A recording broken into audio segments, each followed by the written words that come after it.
Yo, what?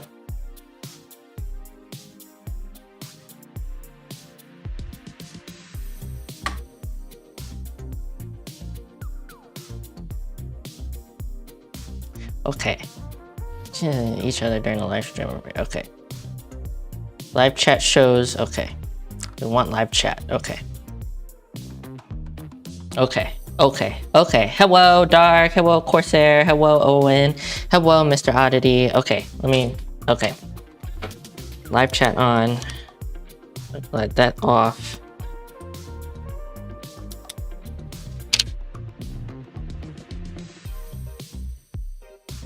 I feel like, okay. Seems good. I wish I could see like the live chat in here. Engagement audience. But I guess not. We'll just hope. Going to the grocery store? You're in the grocery store? Owen, please. You know I appreciate you, but you don't have to pull up the live stream at the grocery store. Also, I need to turn this off. Okay. Okay. Okay. My hair's looking a little... It's not looking crazy. Anyways. Okay.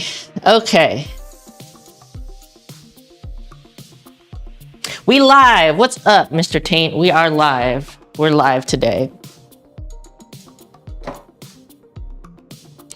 Put that on here.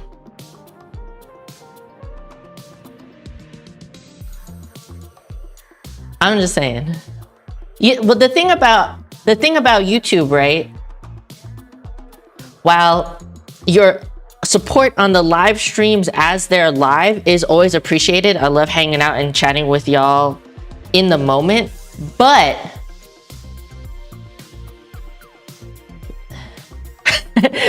Turtle in Training is Taint Stick on other platforms. So I should probably just call them Turtle, I guess. But the thing about YouTube is that the live views count, but they are not necessary for growth. Do you know what I'm saying? So if you watch the video at any time while I am live or while I'm offline, that helps me get closer and closer to being monetized. It's just the overall watch hours. It's not the specific watch time or viewership on the live stream as it's live. You like being called Taint? I also like to call you Taint, but I understand that it's confusing when I'm referring to people by screen names on different platforms.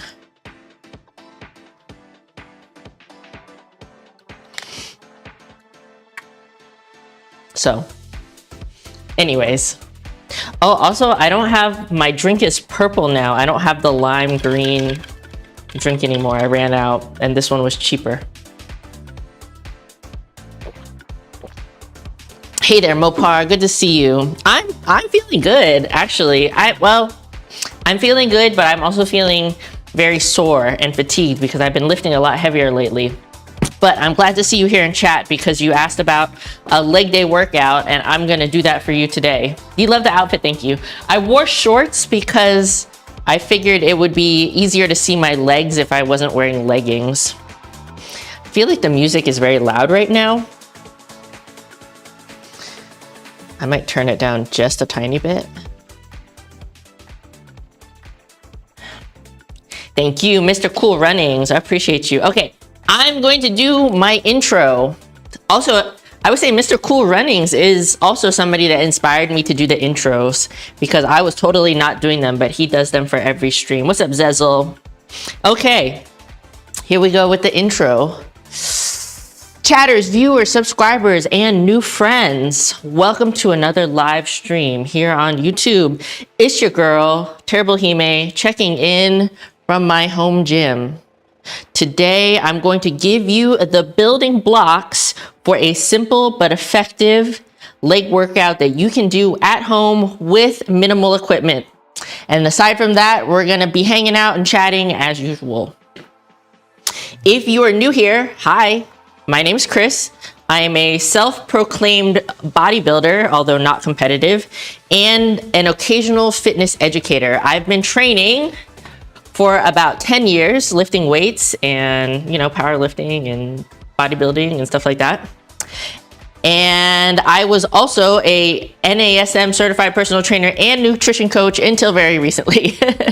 If you have any fitness or nutrition questions, feel free to drop them in chat and I will do my absolute best. Actually, I think chat is over here. Do my absolute best to answer you to the very best of my abilities. I strive to make this channel and this stream an inclusive space for all fitness levels, all fitness goals, and all body compositions. And if that sounds good to you, I would encourage you to stick around. If you are watching the VOD after the live stream, thank you so much for your support. I truly do appreciate it. And last but not least, if you are enjoying my content, please consider subscribing if you haven't already, and you can turn on the notifications down here so you don't miss any upcoming live streams. Give this video a thumbs up or a thumbs down if you want to help me in my fight against the algorithm. And now let's get on with the rest of the show. You're watching the VOD right now. Thank you, Nani. I appreciate you. Jeremy, what's up? Hello, good luck on your Japan trip. Thank you. Savar, good to see you as always. Yeah, so today got the request.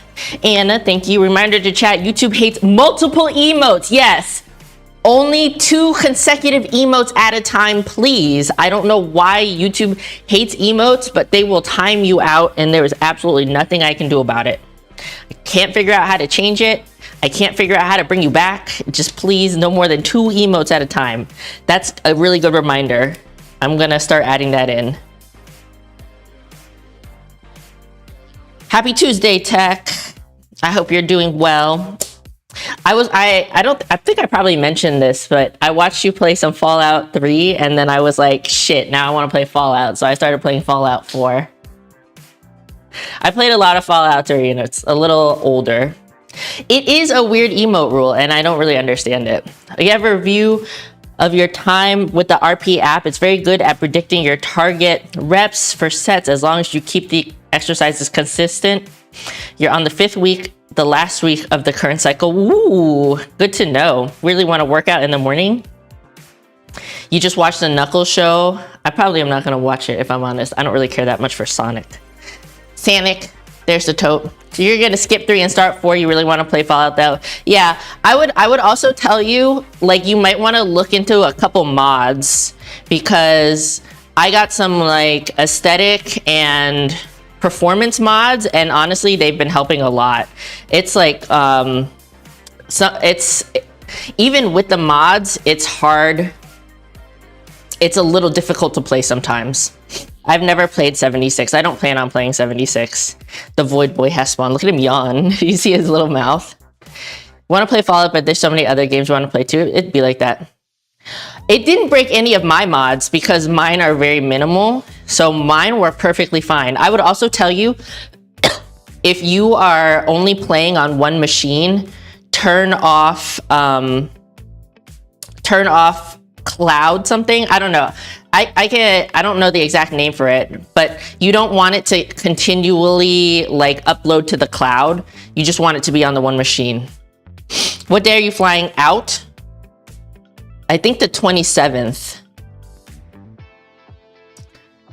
Something like that. I'll write it down. I will message you, Tech, because I don't know. Joey did all the mods for me. Oh, into Japan? They're flying out. Oh, out to. Let me write it down.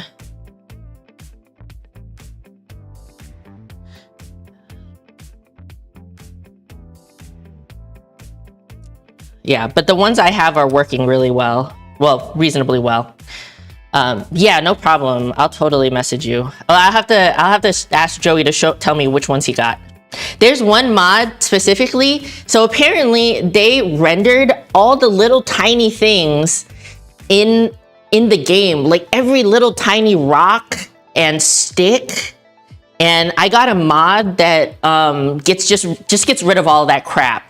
So it's not trying to continually render all those little tiny things. And honestly, like I wouldn't, if I didn't know that mod was there, I would not have noticed it. It really doesn't like change the overall look and feel of the game. It's just really little tiny stuff. What time do I wake up in the morning? Around 7 o'clock. I am leaving the 9th, Nania. I'm leaving the 9th, landing in the 10th though. Ariel is gonna be with us for about a week. But I think you are not gonna be there until later.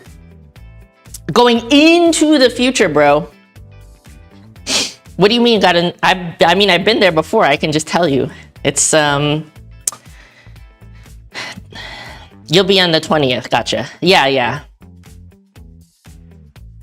What time do I go to bed? Around midnight?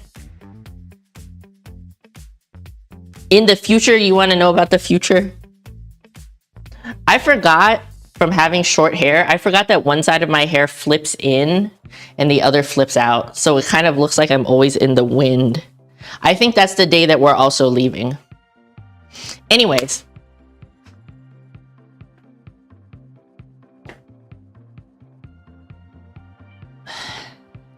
Can't believe tomorrow's May 1st. I know. Do we have the same birthday, Owen? Did we figure this out before? Do we have the same birthday?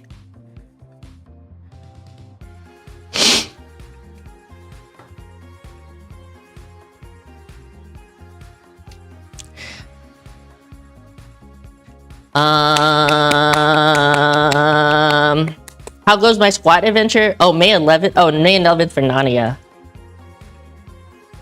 You're gonna celebrate it in Korea? Bro, do you ever go home? My squat is going good, actually. Sweet Lou. You know, we can actually look at that right now before I get into the... Once we get into, like, the leg workout, I'm probably not gonna stop. We're just gonna go right through it. May 30th? Oh, I'm May 31st. Sumo deadlift. I think this is it.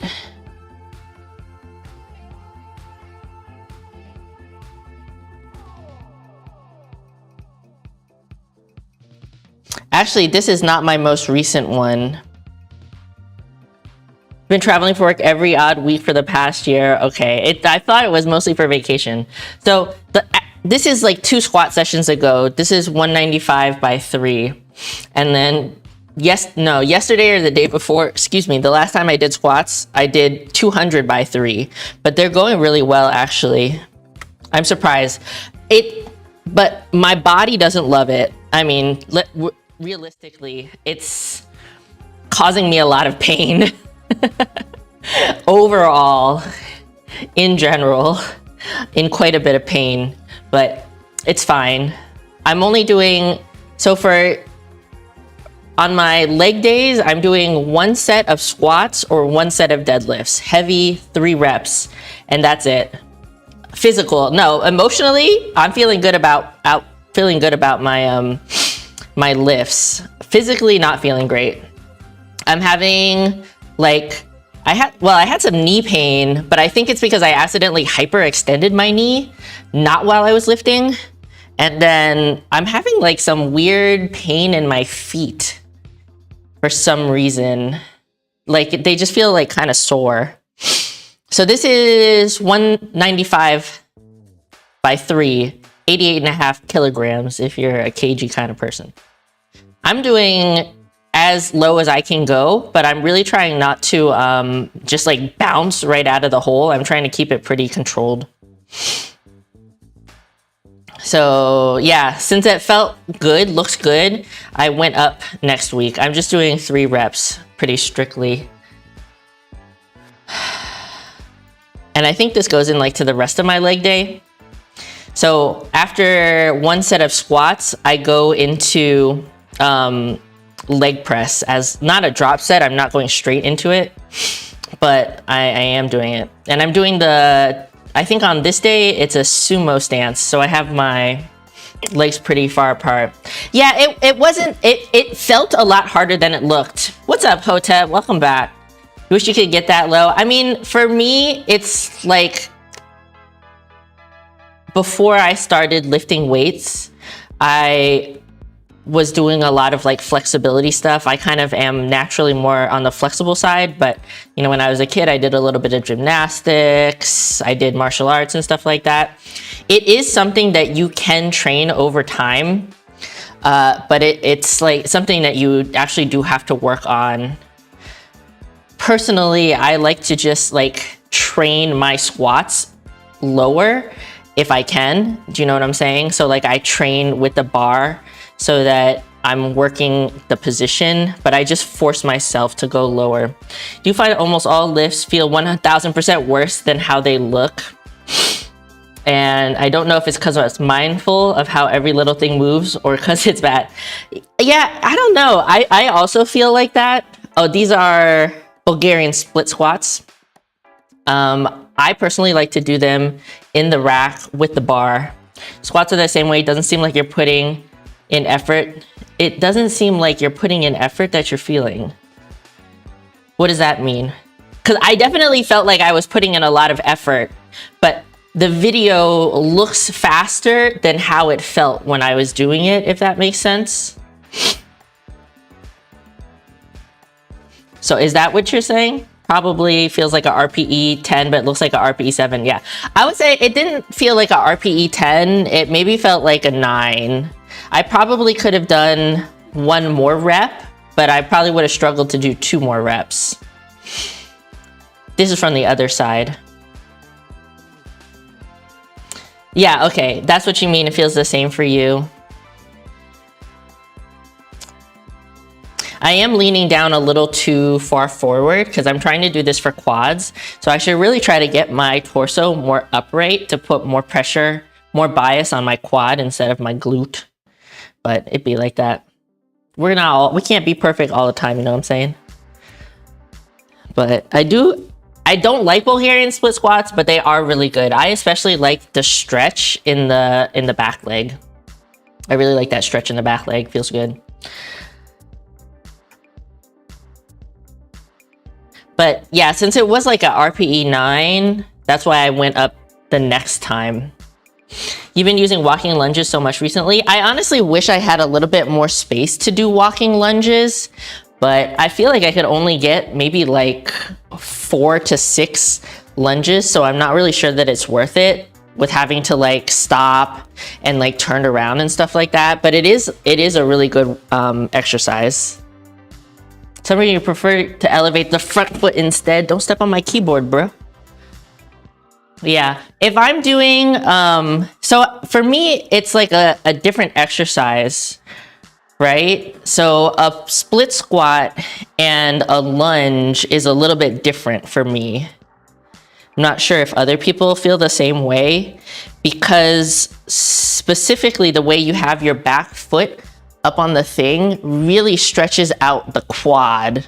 And I find that engages the quad muscle really, really well. It just makes it harder to do. But when I do a reverse lunge, stepping backwards, I also prefer to elevate my front foot because I feel like I have a little bit more control on the way down. I'm not just like going down really fast and smashing my knee. But yeah. So you can see on here, I actually have to use a yoga block to make the machine stretch out my leg more.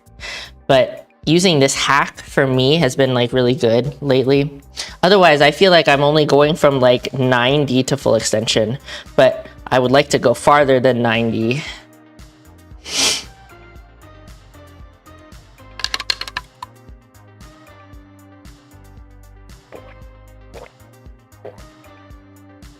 And then this machine. How much more is in this? I think that's it.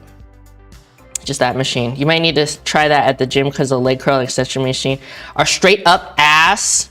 Yeah, I mean, honestly, it's a hack. It's a hack. You know, I keep talking about this lately, how, oops, I meant to just go here. You gotta sleep? Okay, good night, Dark. Do a good rest. Yeah, I need to feel my quad stretch to really engage it. And I definitely notice that if I'm not making myself stretch the muscle, it doesn't feel as good. So yeah, using the yoga block, honestly, I feel like if I had it would be better if I had a different yoga block, because these are like pretty squishy. If it was like cork or something with less give, it would be even better. Hey, Georgie. Quads are stubborn. Quads are very stubborn. You don't have much workout equipment. Mr. Oddity, you do not have to have a ton of workout equipment specifically in order to get a good workout. So I'm working on it right now, but last week, you can always go back and watch the video. I did a whole breakdown of a full body workout that you can do at home just with stuff around the house. And today I'm gonna go over a leg workout that you can do with stuff around the house. And when I say just minimal equipment, like I really mean it. I'm not telling you to go out and buy a bunch of like resistance bands and stuff like that. I'm not telling you to go out and buy a bunch of dumbbells. I'm telling you, get a backpack and fill it with a bunch of crap you got lying around the house. I'm telling you to grab some cans in a bag. Like, I'm truly trying to make this as accessible as possible. Hamstring curl machine doesn't have the crossbar to pin you down. Hello? Why? They need to get rid of that machine. If it doesn't, how do you do the exercise if it doesn't hold your leg down? I can't even imagine that. Hello? They're fucking up. They're really fucking up.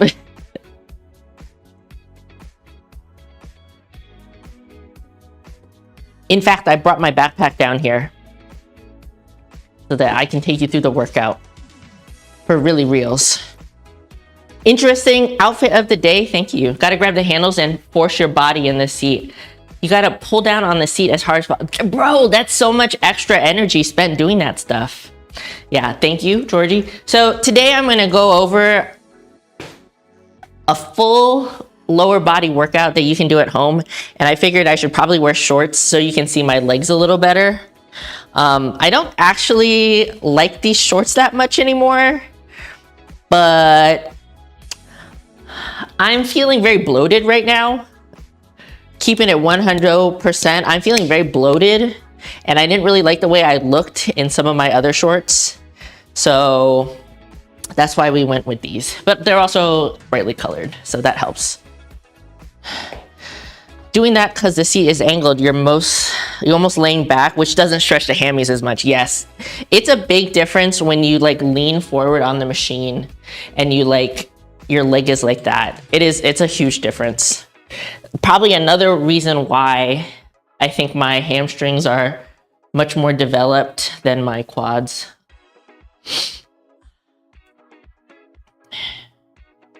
These cats are being real toady right now. Or toad is. I think I have to go to the bathroom. I also think somebody's messaging me.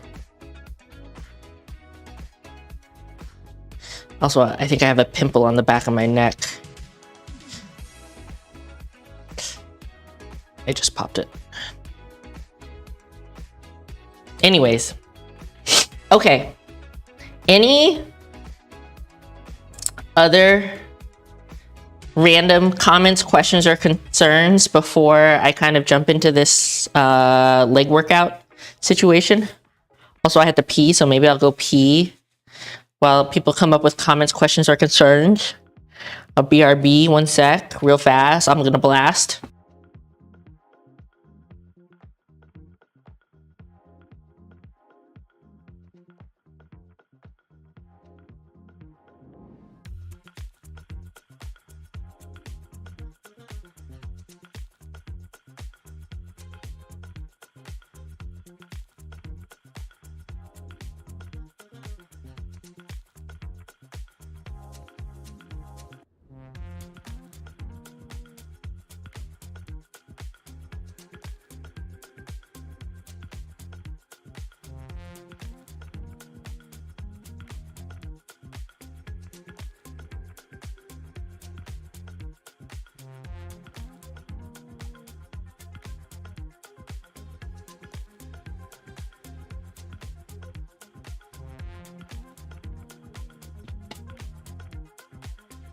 No further comment questions. You like them for Pride Month?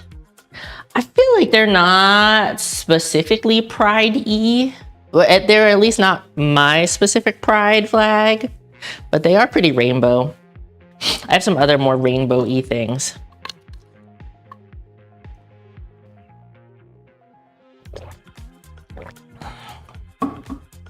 Okay, then we are going to get into the discussion about this at-home leg day.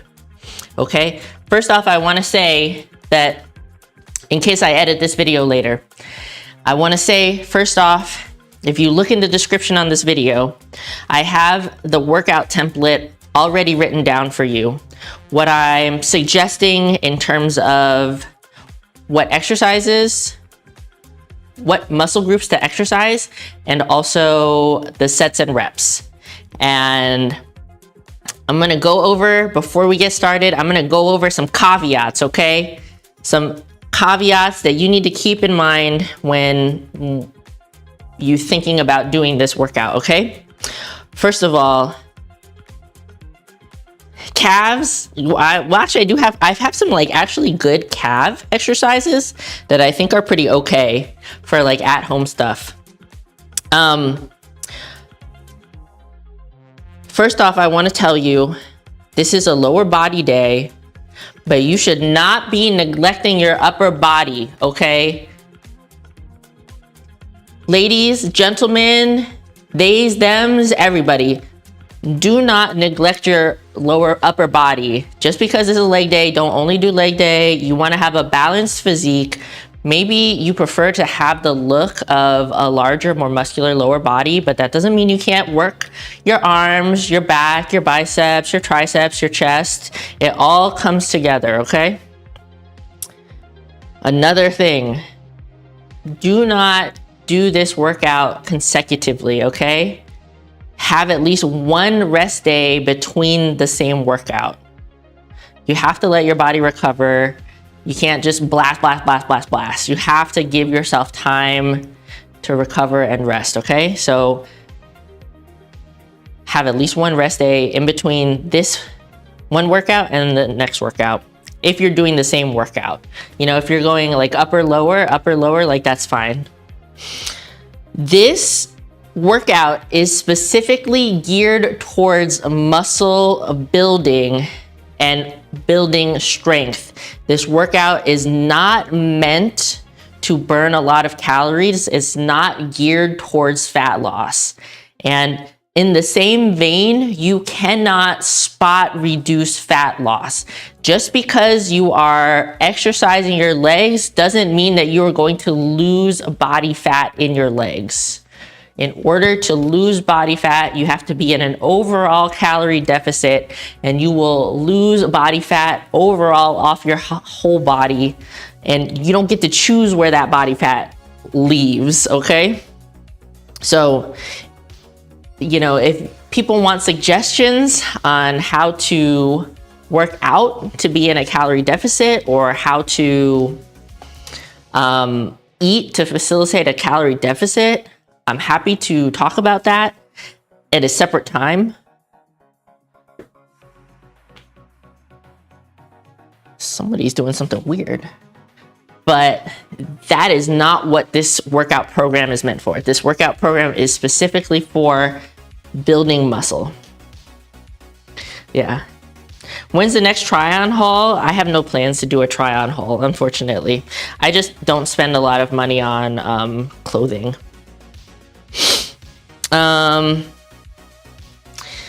The rep range for the exercises I'm giving you is very wide. I have everything set for 8 to 15 reps, but the reason I did that, even though it makes the program a little bit more vague, is because I don't know what you have in your home, right?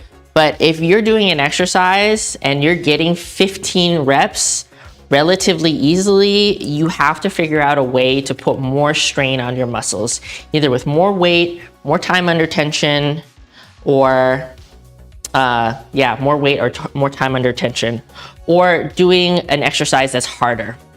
Are they? Thank you, Nania. In the same vein as that, In order to keep seeing progress, you have to do progressive overload. And that means over time, you need to put more stress on your body and on your muscles, right? So like I said, more reps, more weight, more time under tension. Those are all things you can do for progressive overload.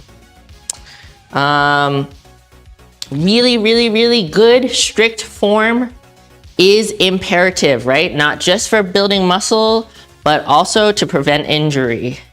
I'm always available for form checks. If you're in the Discord, the link is in the description. If you need to get to the Discord, you can drop a video, ask a question, ask me to demonstrate here on stream, which I'm gonna do in a second. But form is absolutely the most important thing, okay? Do not neglect your form. Better to do less weight, better to take more time to learn how to do it right than to build bad habits or to injure yourself. When it comes to a physique transformation or progressing along your fitness journey, your diet is going to be a leading factor. You know, I would almost say, it depending on what your goals are, it could be 50 diet and workout, or it might be more diet and less workout. But diet is something that really, really, really is super important, okay? Even if you are not trying to lose weight, prioritizing protein and eating higher protein is going to help you build muscles. Protein is the building block of your muscle fibers, right? And you need it. You need it to get bigger and to get stronger. As a newbie, if you're new to working out, you're probably going to see some amount of gains no matter what you do, even if you don't change the way you eat at all. But that's not gonna last forever. It's gonna last for 3 months, 6 months, a year. And after that, you're gonna hit a hard plateau. So I'm not telling you that you need to overhaul your entire existence, but you know, adding a protein shake here and there, grabbing some protein bars so you have a snack that's high protein, prioritizing protein in your meals, so eating a larger portion of protein for breakfast, lunch, and dinner is like going to be really, really helpful in getting your protein intake up. And not just for building muscle, but if you have really brittle nails, if you find that your hair takes a really long time to grow, eating more protein helps with that too, okay? So I would love it. I would super, super love it, even if you're not really focused on fitness, but just for your overall health, eating higher protein is so, so, so important. When I had my surgery, I blasted myself with protein shakes. I took creatine, I took all my workout, stuff like that, and I recovered so quickly. It really helps with everything. It helps with your recovery as well. You know, when you're working out and you're sore, if you're eating more protein, it's gonna help you recover. Okay,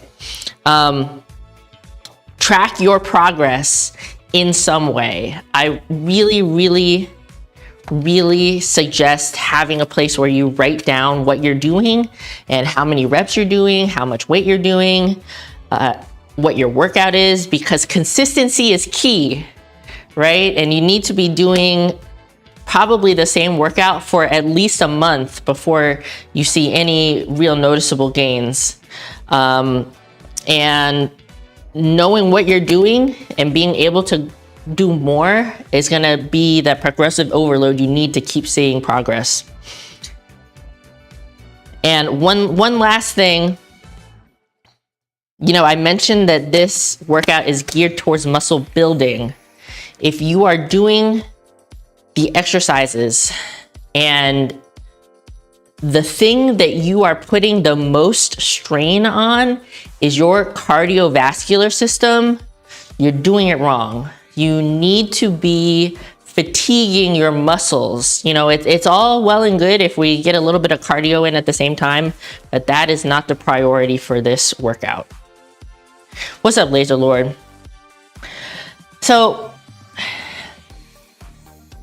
I love the idea of taking progress pics, Mr. Oddity, but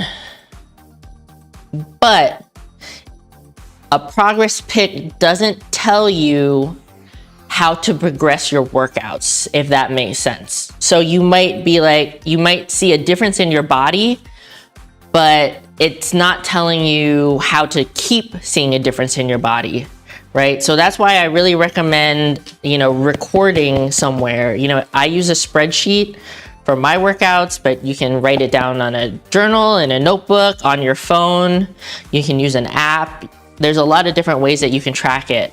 But, you know, if you're doing your workout one day and you're doing it with 15-pound dumbbells, and you have no idea the next time you work out what you did, you might end up doing too little weight, or you might end up doing too much weight. So that's why I really recommend something like that. Yeah, I mean, that's what I recommend, just writing it down. Literally, just writing it down. Okay. Next on the agenda, the equipment that you need for this workout. Necessary equipment is something to use as weight. So here I have a backpack. I think everybody has a backpack or a bag that they can just put stuff in, right? So I think a backpack is nice because you can wear it either on your back or on your chest, and it leaves your hands free and you don't really have to think about it too hard. You know, it has 2 straps, so the weight is relatively evenly distributed. But you know, you could also use a duffel bag, for example. If it's got like a handle on the side, you can hold it on your back like this. You can hold it on your front, but you have to have some sort of a bag in which to put weights in. And by weights, I mean the second necessary equipment, which is crap laying around your house that's heavy, okay? It can be books, it can be food from the pantry, it can be cleaning products. Honestly, you might just have some old weights or dumbbells laying around your house because your dad used to lift weights in the garage when you were a kid. Literally anything, art supplies, whatever you can put in there to make it heavy enough to be a working weight. Yeah, you met Bulgarian once and he refused to split his squat with you. Progress pics are great if that's what motivates you. Yeah, for sure. I think it's good to track your workouts, but also find some other way. If you're specifically trying to change your physique, finding a way to see that progress as well, right? Not all of us are necessarily trying to change our physique, but if that is one of your goals, taking a progress pic is really good. Also, taking body measurements can be helpful. Tracking your max lifts if you're lifting relatively heavy. What's up, T Mart? Welcome in, new around here. Hey, William, good to see you. What else? Honestly, taking a video of your exercise so you can see how your form is looking, like from the beginning, and then later on, like how your form looks better or how much more weight you're doing. There's a lot of different ways that you can track your progress, and I recommend tracking your workouts and tracking other types of progress. Yeah, if y'all are just coming in, thank you for being here. I appreciate you. I am going over a leg workout that people can do at home. What's up, Dion? Good to see you. And I'm talking about the equipment right now. So we talked about getting a bag. We talked about stuff around the house, whatever you have. Another thing that I would highly recommend is a set of small resistance bands like this. In the description on the video. Yo, T-Mart, thank you for subscribing. I appreciate you. I link to a set on Amazon that's literally just $10. You don't have to get that set of resistance bands, you know, whatever you can find.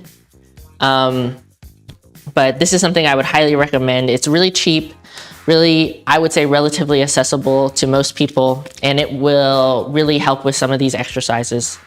And optionally, It would be nice if you had a yoga mat for doing stuff in and around the floor.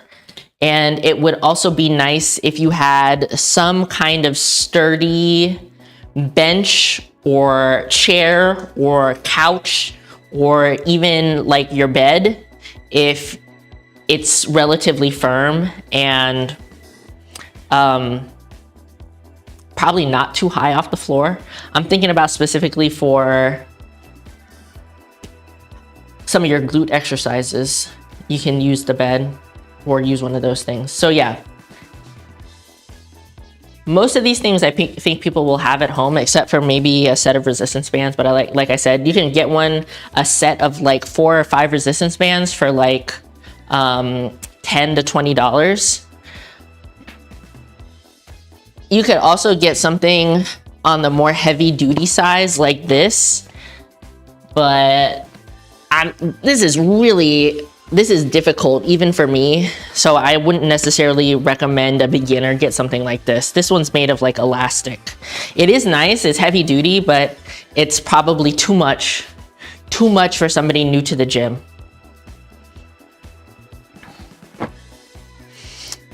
Okay, so we went over the caveats, we went over the equipment, and now I'm gonna just briefly touch on the layout of the workout. Okay, I already mentioned earlier that you're doing sets of 8 to 15, and the rep range is kind of wide because it really depends on like what kind of stuff you have lying around the house, like what you can do. But basically the workout, I'm gonna put it on screen later, maybe, if I edit this video down. It's gonna go a squat variation exercise for 3 sets, okay? Then you're going to do a single leg squat / quad exercise for 2 sets. And then we're gonna switch to your posterior chain, and you're gonna do 3 sets of a hamstring and glute exercise, and then 2 sets of a glute specific exercise, and then lastly 2 sets of a calf exercise, okay? The workout, the whole thing is written in the description if you need to go check that out so you can understand a little better. But basically this is a full lower body workout where you're hitting your quads, your hamstrings, your glutes, and your calves. But since this is a home workout geared more towards beginners, we're not gonna do a ton of everything, okay? We're gonna start out with an exercise that's something you should go a little bit more heavy on and then kind of work down from that. And the reasons I specifically have a single leg quad exercise is because we don't wanna work only bilaterally when you have muscle imbalances, which everybody does. I do, you do, it's not a big deal. But we don't wanna exacerbate that by making you do only 2-legged exercises where one side is always pushing harder than the other. And that's just something that happens, right? We just do it without thinking about it. But we wanna try to correct for it as much as we can.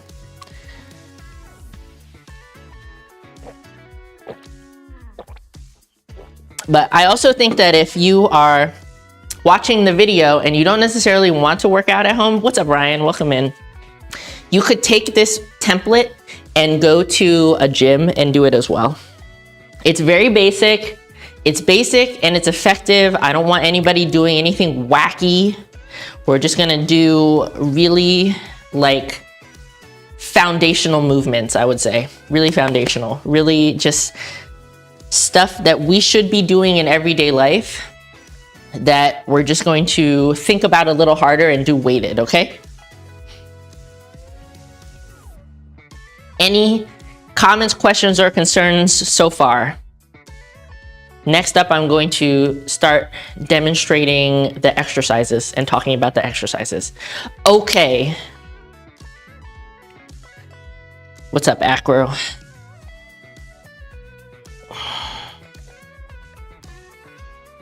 Let me give people a second to respond. Can you use ankle weights? So for some of the, are you doing this routine for demonstration purposes or have you programmed it for yourself? So Mopar specifically asked in Discord, I've been asking every week if there's a specific subject that people want to talk about. And Mopar specifically asked for like a full leg day. Thanks for being here, Acro. I miss you. So that's why I'm going over this. But the way I have it programmed is similar to how I program for myself. It's just not what I'm doing right now specifically in my own program. And honestly, if people want my full workout program, I think I have it posted in the Discord, but I can send it out again if you want. But the way that I have my personal workout program set up is that I have my quads and my hamstrings and glutes on separate days. So my workouts are a little longer and more specific, but I'm also a more advanced lifter. And I think if I were to do this workout or a similar workout, I would probably have to do a little bit more because I am advanced. But I like my workout now and the way that it's separated because I kind of like, I always say that I'm like a chronic sandbagger, but I actually do try pretty hard. Even maybe I'm doing less weight than I could, but I go pretty close to like 8 or 9 RPE. Yeah, rate of perceived exertion. So I am working out pretty hard, and I find that having like a 4-day split gives me enough time to recover, if that makes sense. Yeah, so this is for demonstration purposes, but I stand behind this workout and the layout of this workout, especially for beginners. But if you're somebody that's more advanced, I would not necessarily, wouldn't necessarily give you this workout specifically. I would probably adjust it a little bit. Are you constantly doing a 8 or 9 RPE until you deload?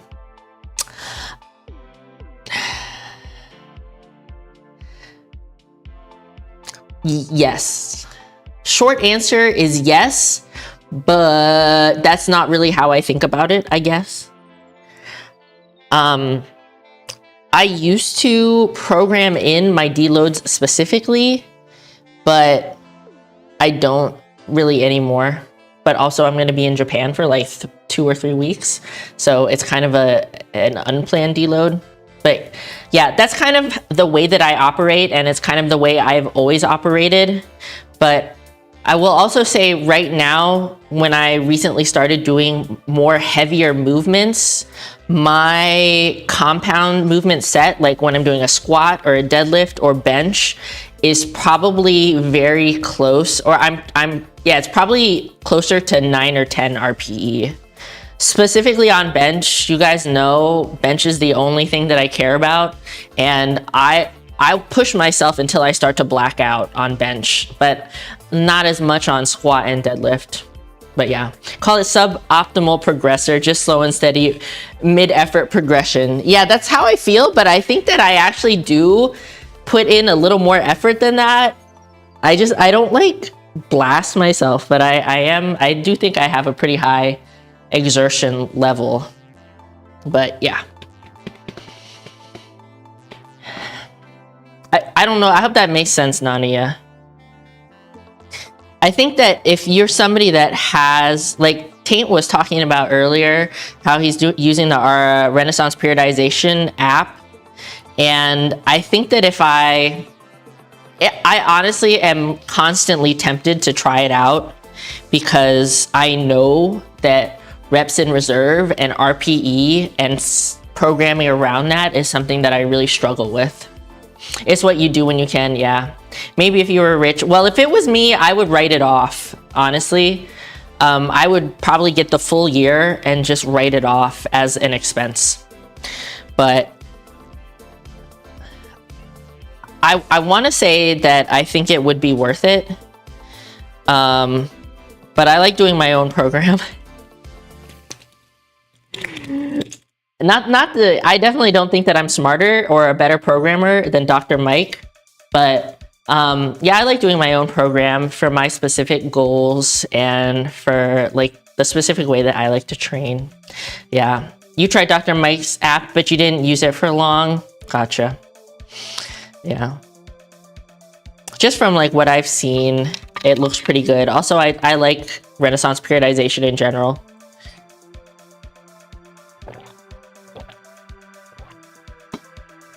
But for you, Daya, I honestly don't know if it would be worth it, because you really struggle to stick with somebody else's program in the way that it's written out. And I'm not sure that you would be so satisfied with, like, you know, you can change stuff around as far as I know, but you might not be satisfied, and then you might not feel like it's worth it. Whereas me, like, I can just stick to a program if I wanted to. But if there's like, you know, maybe you want to try it for like a month and see how you feel. I'm also sure that you can tell it exactly what you want. If you had a gym membership, you would probably do it. I just don't like the idea of subscriptions where they're expensive. Yeah, that's fair, because you wouldn't need to modify anything. Honestly, I had such a good workout when I went to work out with my friend at DMV Iron. If I lived closer to a DMV Iron, I would get a membership, but they're all far from me. There is like an expensive powerlifting, bodybuilding gym in my area, but I don't think that they have like, so the thing about DMV Iron is they have like kind of a cheaper tier member that's like $40 a month, but you can only go during certain hours. But I would totally be able to go during those hours. But if I have to pay like $80 a month for a gym membership, I'm not gonna do it, because that's too much. But the workout I got when I went to the commercial gym was like, it was insane. It was bonkers. It was so good. But yeah, for me, the gym membership is the cost benefit. Yeah, and I know they have 3 locations, but they're all far from me, you know. I'm like in a no-fly zone, so it's not worth it. But the equipment was like so good. They had so much good stuff.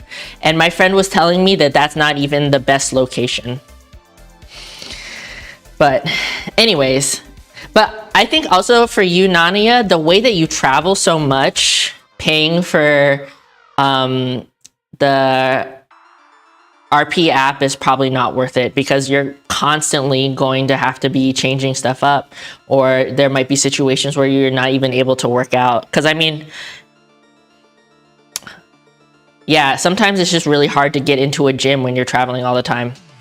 Oh, you did it. Oh, you did it when you weren't traveling, but you still wouldn't do it. Gotcha. Yeah.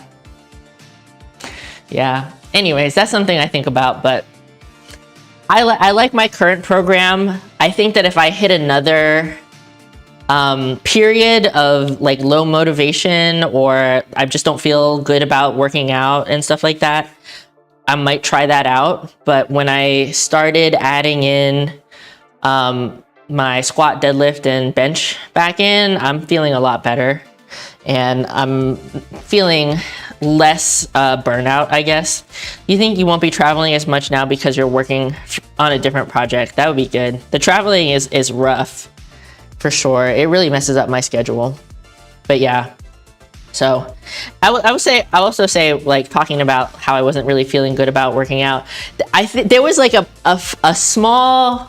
few weeks, a month, where I straight up was feeling like, and this is me talking about myself, has nothing to do with anybody else or anyone else's body composition. I just want to put that out there. Don't think because if you look differently than I do, if you have more body fat or less body fat, I'm not judging you in any way. This is just how I feel about myself. But there was like about a month or so where I just felt straight up like fat. I didn't feel good about myself. I didn't like the way I looked. I didn't want to look at myself in the mirror. I didn't want to look at myself working out. And then I kind of like something switched in my brain where I was like, okay, I'm actually looking like really jacked right now. I am higher body fat percentage, and I don't love like this section, but like my arms are probably the biggest they've ever been in my entire life. So that's pretty cool. And yeah, so that kind of like helped me get through that a little bit. Just got your previous strength levels last week compared to like 2003. Yeah. I mean, like, you know, this is something, the bulking, I mean, all of this stuff, it just can be hard on the mental, right? So I was struggling with the mental for a second. I didn't really want to work out, but now I'm just feeling really strong lately, which is awesome. And I still got my 2 abs sometimes, and my arms are looking pretty good, so it's fine. I mean, I'll be the first to admit that my mental health is very affected by the way that I look, whether it's like my body or like my skin and stuff like that. And I don't necessarily think that there's anything wrong with that.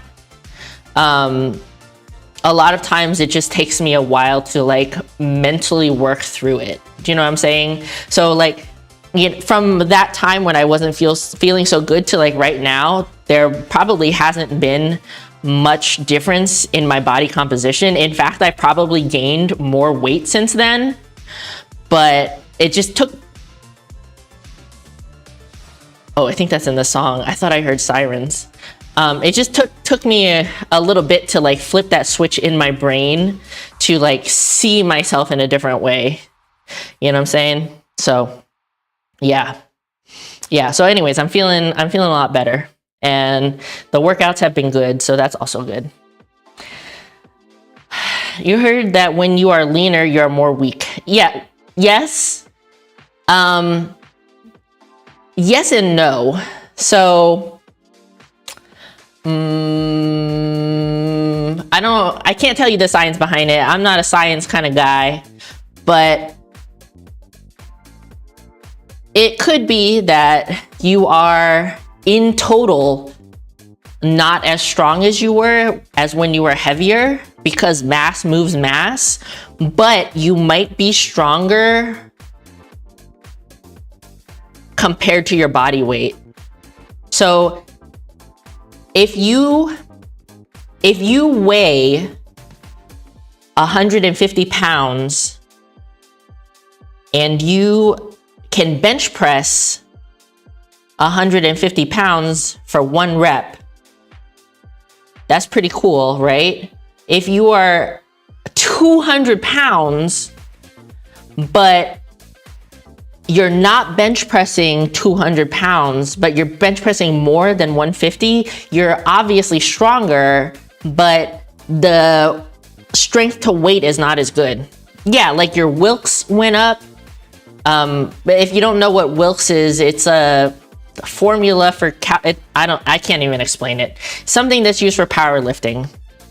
But yeah, so Joey in total is always stronger than me. I mean, he's a dude, he's got a penis, he's got more testosterone. So he's more strong than I am. But in Wilks score, I've always been stronger than he is. But I mean, it just, yeah, when you're getting, he got a PP, yeah. When you get your cutting to get leaner, your energy levels will be lower and you're probably losing a little bit of muscle. That's true. I am always at my strongest when I cut, and then I come out of the cut. Right at the bottom when I'm coming out, that's when I'm my strongest. Yeah. I literally can't, what is a Wilks score? I had to Google it. The Wilks score, also known as Wilks coefficient, measures your strength in powerlifting against other powerlifters with different body weights across both genders. Yeah. How do you work out in Japan? I don't work out when I'm on vacation.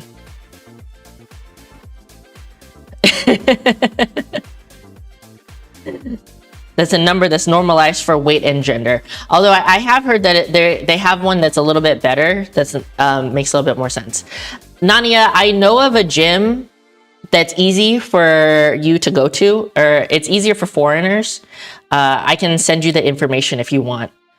I'm not going because I don't work out when I'm in Japan, but I know people that have been there and enjoyed it.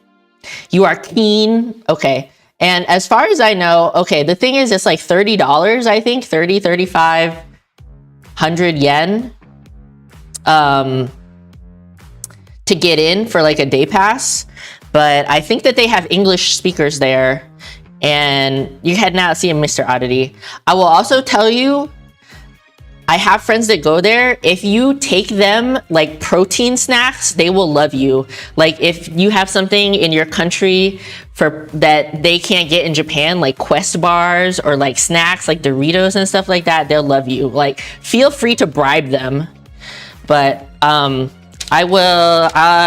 write it down. I'll message you on Instagram. Yo, Urban Prince.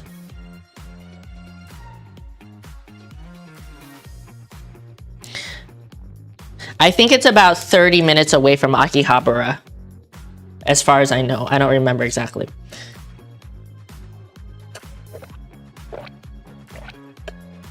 I mean, it's not required, but like I would tell you, if you go I would say go the first time. You know, if you plan to go more than one time, go the first time. Don't take them anything. If you like the vibe of the gym and you want to go back and people were really helpful and nice, take them the snacks. Take them snacks next time and just be like, hey, thanks you guys. Like, I really loved your gym. I loved working out here. It was really fun. Yeah, they also have, I would say it's almost, I don't want to say like an American gym, but it's almost like a gym for influencers, sort of. Like, there's a lot of places in Japan that are kind of strict about like no videoing, don't take photos and stuff like that. And this place is a little less strict about that. They have good looking equipment and stuff like that. And like I said, I think that they have a good amount of English speakers working there, speaking enough English. The owner himself is American, Japanese American. And I know that one of the, I don't know if she still works there, but somebody I follow online that used to work there, maybe still works there, is mixed and also American. So yeah, anyways.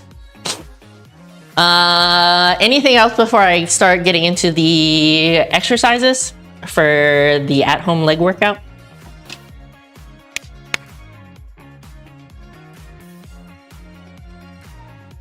But yeah, they also, like, you can deadlift there. They have real benches, squat racks and stuff like that. It's like it's a really legit gym. I can honestly, let me just show you on Instagram. For anybody. Okay, it is the...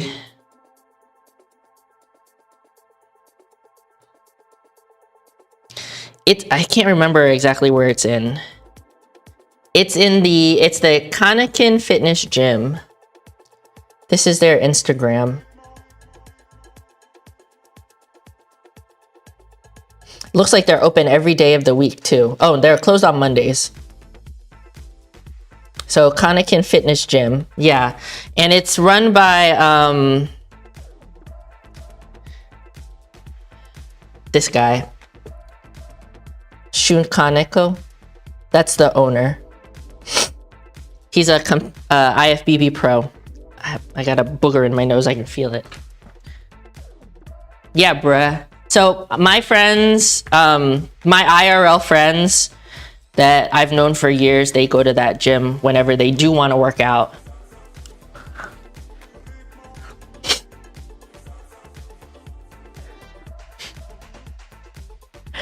There's also the One Piece gym in Shibuya that might be slightly more convenient, but I don't know what the policy is there, if I'm honest. I don't know anybody that's been there for real.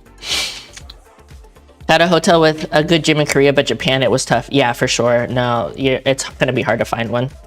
And it's also hard to get into gyms in Japan, I think, because they really just want to make the gym good for the normal people that go.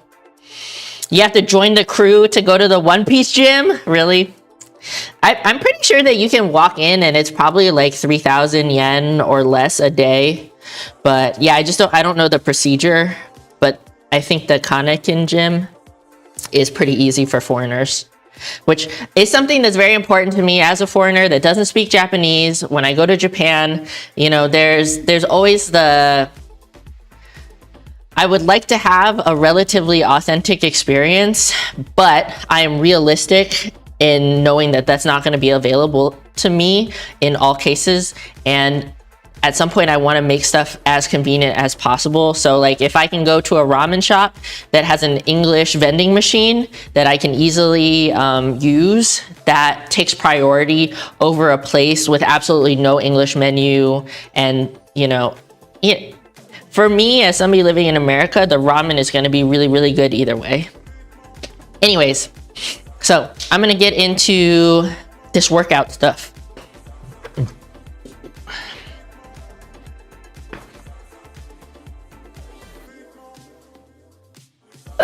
Actually looking forward to using your live call translation when you're there.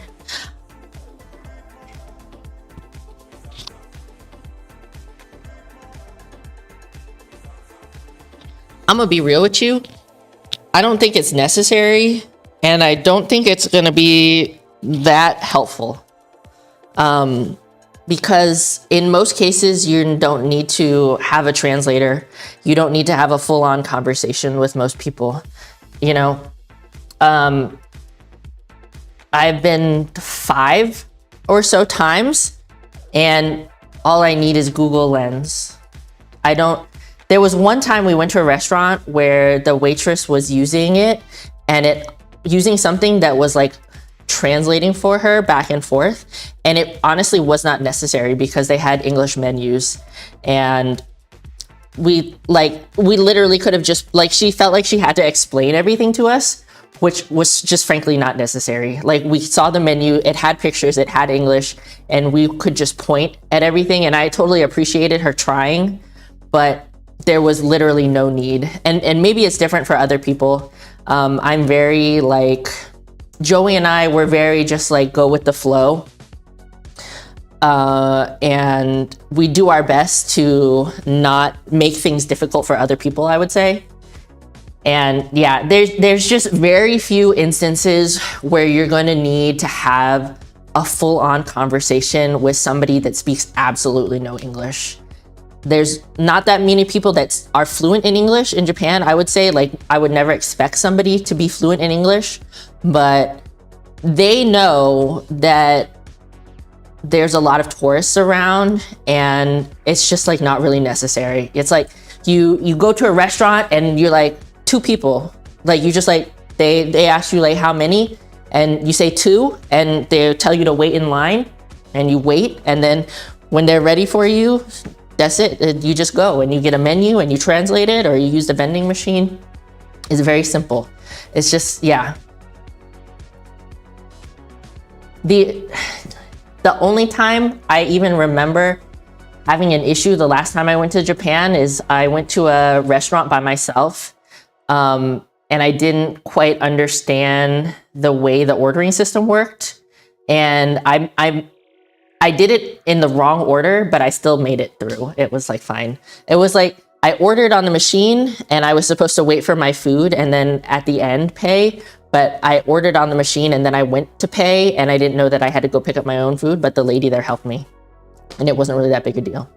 So yeah, so it's cool to have, and maybe it will be helpful, but there are very few situations where you have to have a full-on conversation with somebody in Japan.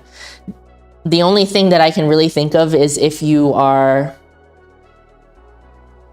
trying to go to some kind of event, maybe, but almost everything like that is reservation ahead of time. And if you haven't made the reservation ahead of time, you're probably fucked.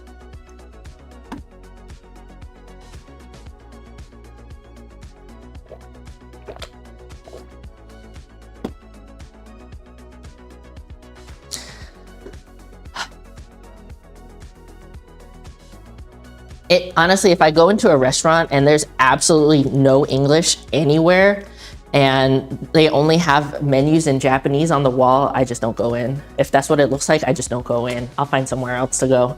And it's not of like, I don't feel some type of way about it. It's just the way it is. It's less convenient. Hey, lazy engineer. Speaking of events, there's a Beast in Black concert while I'm there that you're considering going.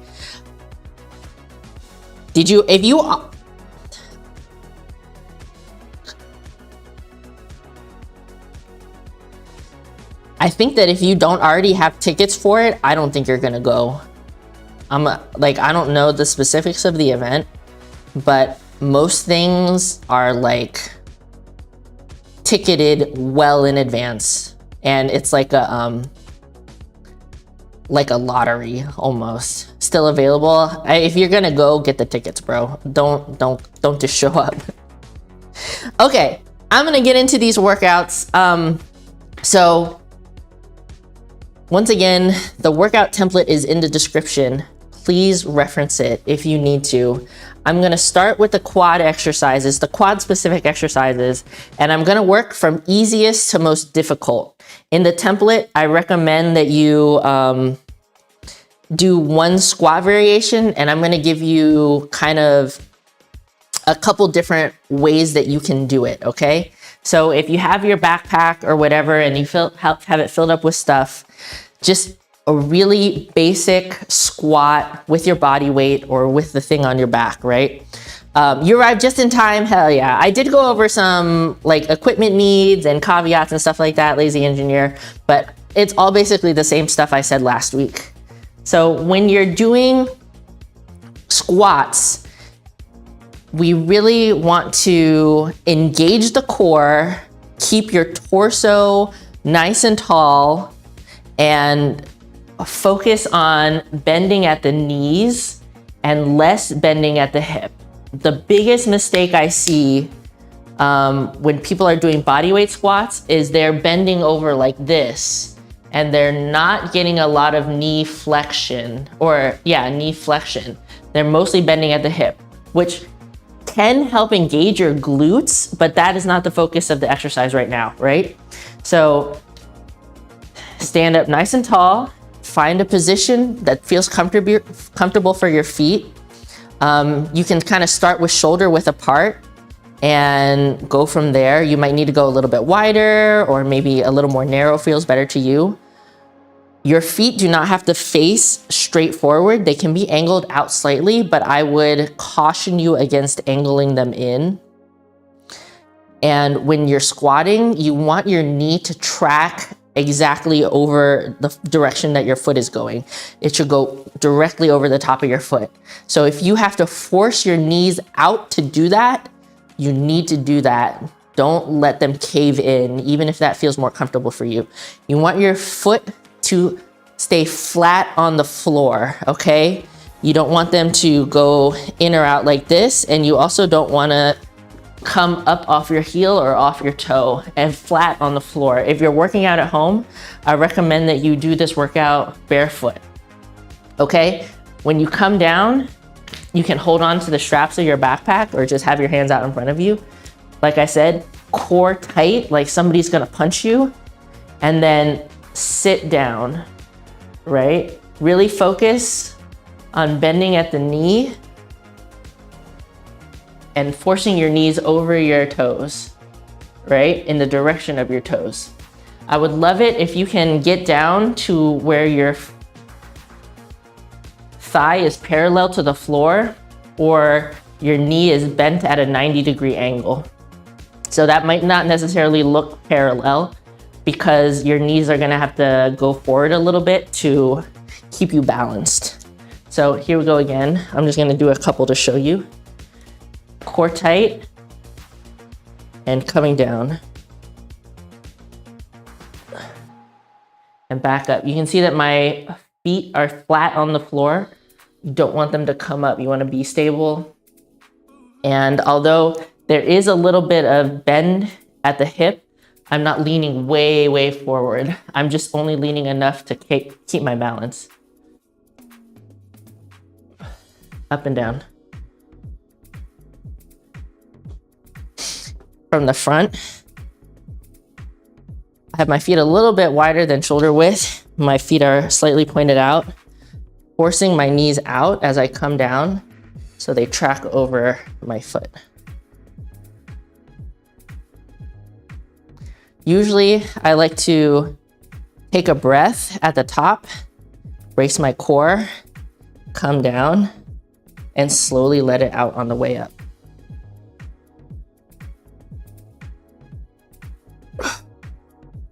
That's me just exaggerating for demonstration purposes. So that is the very most basic, like, body weight or weighted squat.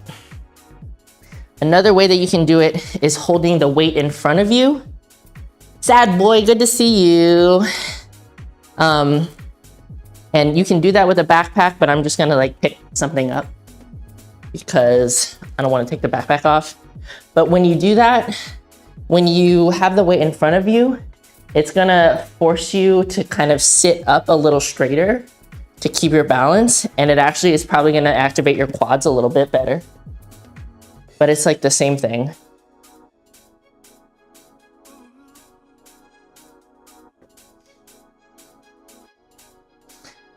You feel like your squat game just leveled up for real? For really real? Whew.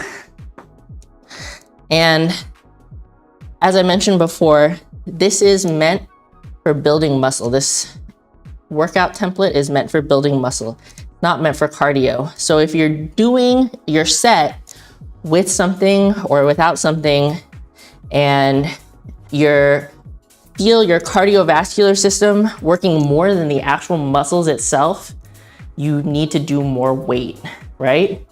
If you're doing the exercise and you're easily doing 15 reps, then you need to do more weight. Either that or focus on more time under tension. So time under tension means that you're doing your exercise in a more controlled way.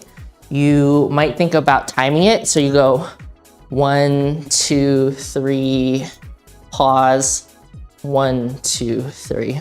And that might make it a little more difficult. Ooh. Hell yeah, you're welcome. Yeah, thank you. So like I said, this is an exercise that we're trying to focus on the quads, which is this muscle in the front of your legs. It is gonna hit your glutes a little bit, but your glutes and your hamstrings, but not as much. If you are having a hard time squatting until the bend in your knee is 90 degrees, find something that you can use to elevate your heel. So if you have some books, or if you have like a 2x4 or a piece of wood, you can put it on the ground behind you. And for that, you might have to have your feet a little bit closer together. Just remember, your knee should go over the top of your foot, but this will help you squat with better depth, okay, while still keeping your feet stable.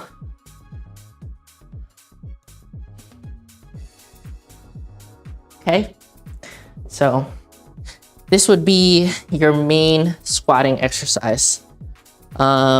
Anything else I want to say? Yeah, hold the weight on your back, hold the weight in the front. That's about it. There's only so much you can do with squats. If you have one of these little resistance bands and you have trouble, if you have trouble getting your knees out to track over your feet, you can put a small resistance band around your knees. I would say put it slightly above your knees.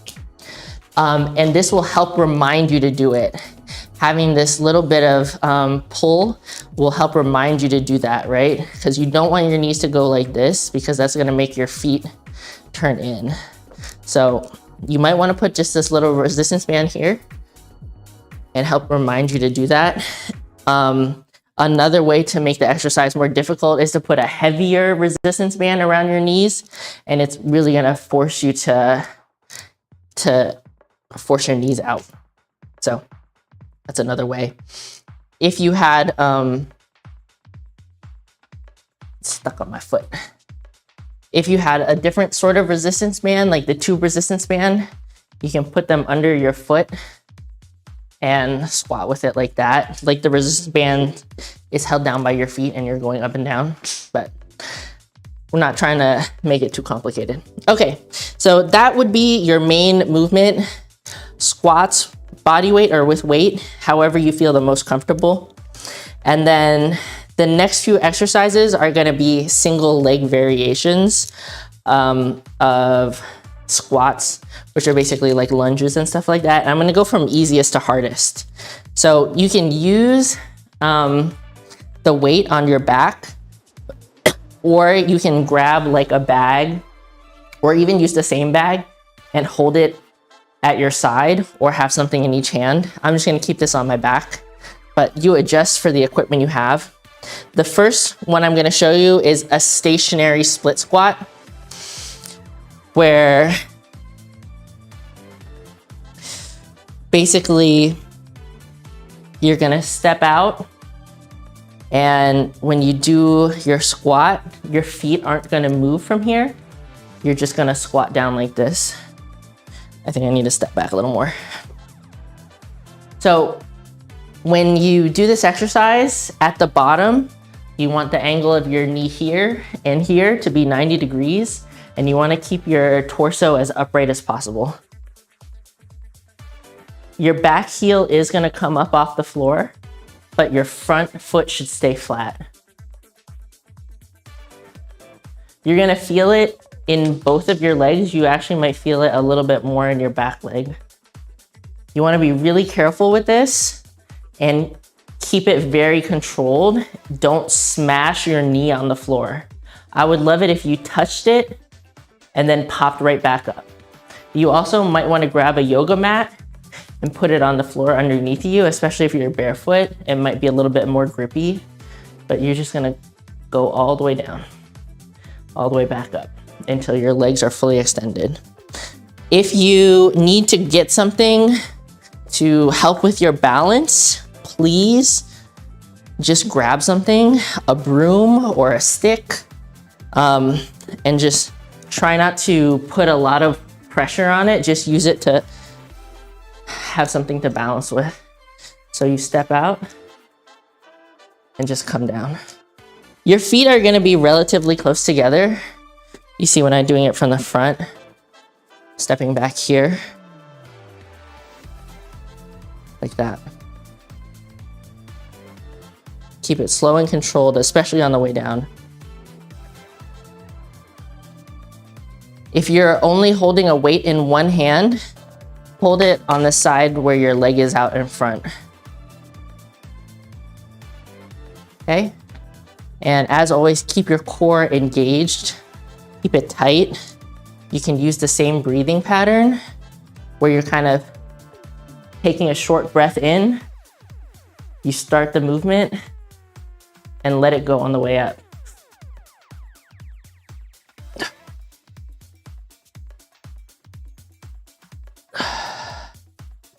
Okay, just to show you an exaggerated example. But that would be the easiest version of a single leg quadricep exercise. So if you're very new to the gym, you don't really work out, I would suggest that as your second exercise, the stationary split squat.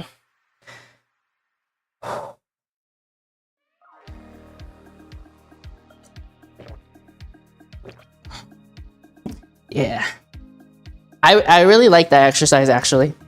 Breath control is big important. It is, because it's really gonna help you keep your core engaged, and that's really important to keeping your lower back safe and sound, safe and cozy. Like something on here. Okay. The next up, I feel like something on here is like making a noise, but I can't figure out what it is. Next exercise is a reverse lunge. And I think this is the next hardest variation of a single leg exercise for your quads. How's Joey? Joey's great. I think he's still at work right now. Also looking forward to vacation. So a reverse lunge, you're gonna start out feet together and you're gonna step back for every rep. This is gonna take more balance and coordination than the stationary split squat. If you are a beginner or first trying out this exercise, I would recommend switching back and forth. It's a little bit easier because your legs are getting rest in between. So you would step back, step forward, and step back with the other leg. So to engage your quads more, to bias your quads, you wanna keep your chest up, keep your torso as upright as possible, and you don't wanna take a huge step back. Just stepping back to a point where when you come down, like I said, 90 here, 90 in the back. Do not smash your knee on the floor. Keep it controlled, especially on the way down. You know, if you want to put a little power into it and explode up, I don't hate that, but do not smash your knee on the floor. When you come up, try to use as little of your back leg as possible. You're gonna use a little bit, but try to put as much power in your front leg.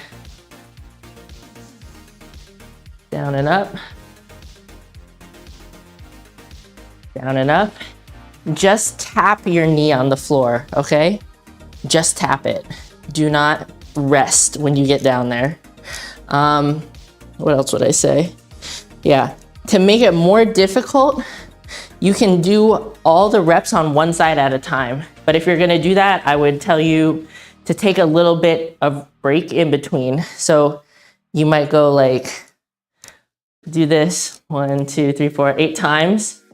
Give yourself 10, 15, 20 seconds, and then do the other side.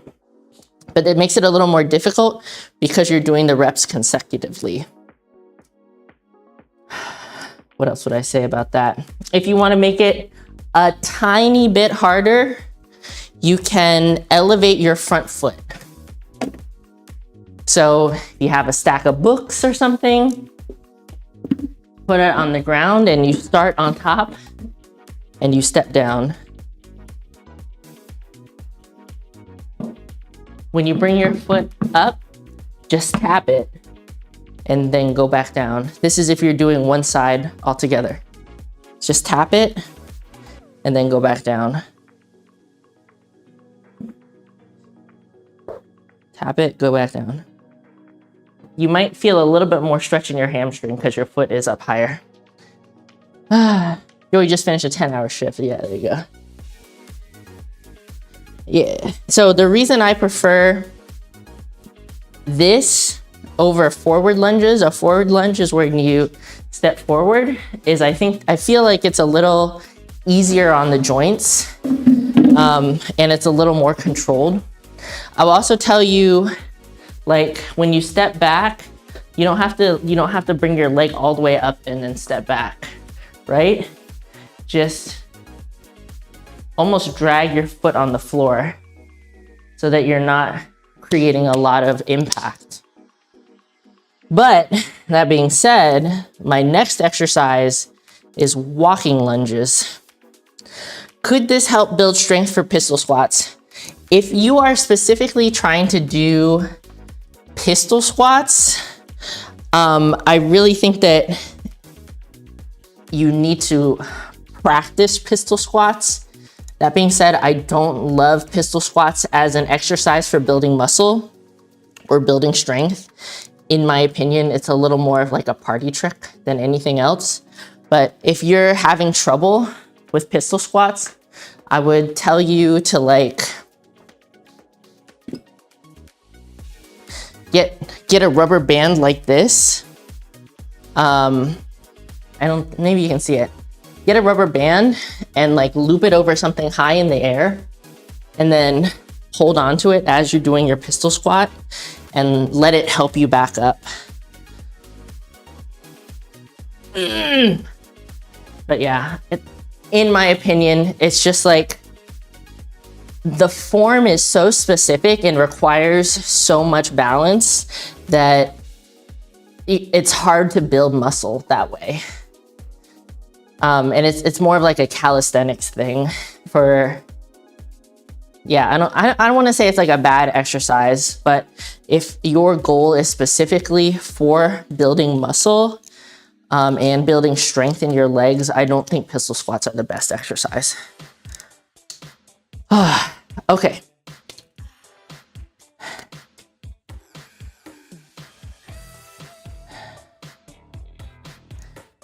If anything, an exercise that might help you with pistol squats are standing sissy squats, which I don't know if I can really do with this backpack on, but it's basically like your feet are together and you have your core really tight and you're bending at the knee like this and then coming up. But because you're forcing your knee into that like super bent position and you're really stretching, I think that's a little bit more similar to a pistol squat than any of these exercises that I'm showing. It's also, yeah, it's also something I just really wouldn't recommend for like a beginner that's working out at home. It's definitely more of an advanced move. Okay. Next exercise would be walking lunges. You know, I just mentioned that I prefer reverse lunges because I think it's easier on the joints and it's not causing as much impact. But now I'm going to tell you that you can do walking lunges. So basically walking lunges is forward lunges consecutively. Same basic form as everything else I've showed you thus far. Core tight.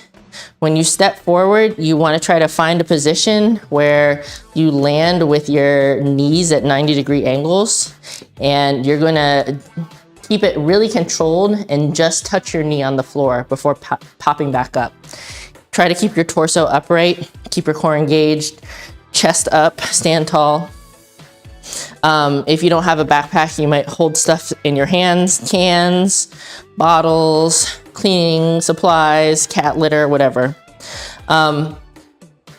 When you're doing this, try to keep your steps close to the ground, if that makes sense.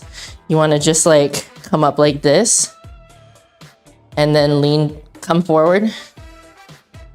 You don't want to create a huge impact on your knees and ankles by like going like this and coming down really hard, right? We're doing good. You just got in a car accident, Joey? Oh my God. I really wish you didn't say this stuff on stream, bro.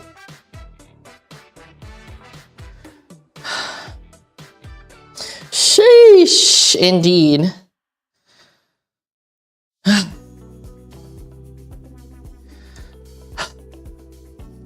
Giving me a heart attack, gamer. Somebody hit Joey on the way home. I'm guessing it's not too bad. Otherwise, he probably wouldn't be saying it in stream. I'm not sure we're gonna hear from him, but he's okay enough to let us know. Christopher, thank you for subscribing.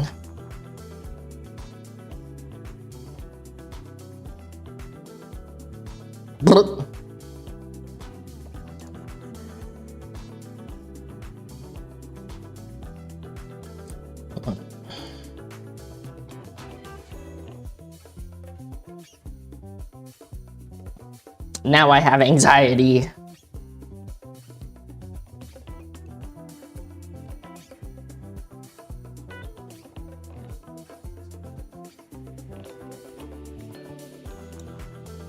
Thank you, Corey.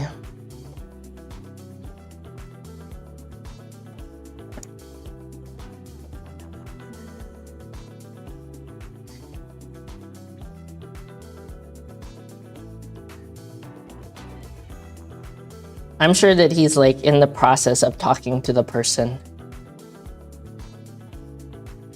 But I turned my phone on, or I turned the volume on my phone in case he wants to call me about it. I'm assuming it was just a little tap. Joey's a very good driver, and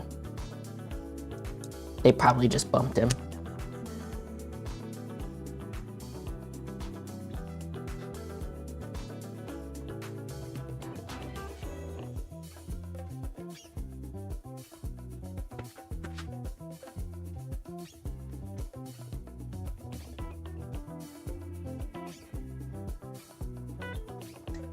I don't think Joey needs to get, if Joey wants to get the police involved, he can do it on his end. Obviously, he still has access to his phone. You know, I think that unless the situation really calls for it, I think him and I both feel like it's better not to call the police and just, you know, deal with it through the insurance. Because I think all of us know in America, sometimes the police can overreact, and, you know, in most cases it can be resolved. Like a small car accident or a small like bump like that can just be resolved without calling the police. So we're gonna do a trust in Joey. Yeah, it's better just to let the driver settle it if possible. You know, if the person is combative or aggressive or something like that, obviously you might need to call the police, but if possible, we prefer not to. Yeah. So we're gonna trust in Joey and let him get things worked out. Yeah, he was able to chat, so it shouldn't be too bad. So we're gonna continue with what we were talking about. I'm sure he's gonna check in if he's able to. But from just him saying he got hit and he's gonna be home late, I think he's probably stuck in traffic and just got bumped pretty small. So we're gonna keep going. So what was I saying? Yeah, back to the vibes. Don't worry about it too much, y'all. I'm sure he's okay. Obviously, he said he's not going to the hospital or anything like that. Yeah, I wouldn't worry about it too much. I appreciate y'all. Thank you.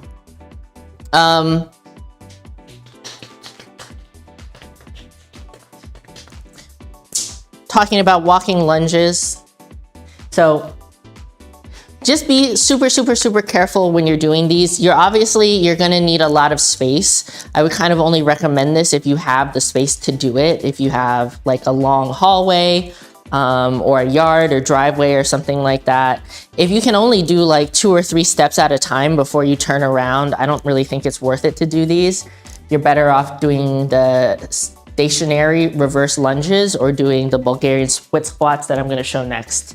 But yeah, just the most important thing when you're doing this is to protect your joints. So when you step forward, don't take a huge step and like smash your foot on the ground.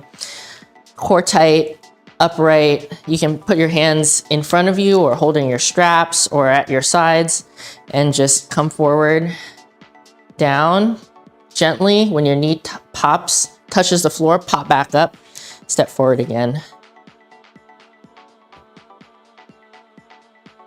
If you have to bring your foot up and down to get your balance, go ahead and do that. But if you can go right into the next rep, that's also nice. So try to land so that you got 90 and 90. Torso upright, that's gonna put more pressure on your quads.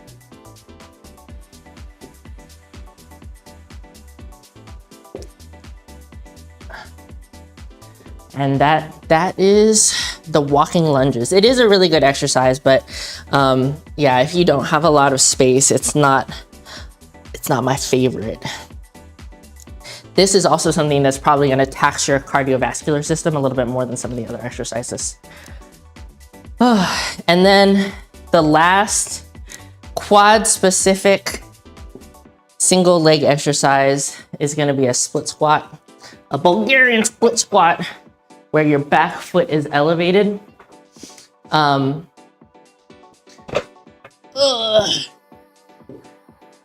This is a difficult exercise, and this is an exercise that you are going to need something to elevate your foot on.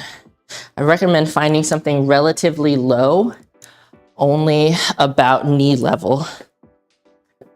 Yeah, for sure. Like, you can keep wearing the backpack with weights in it, or you can hold something in each hand.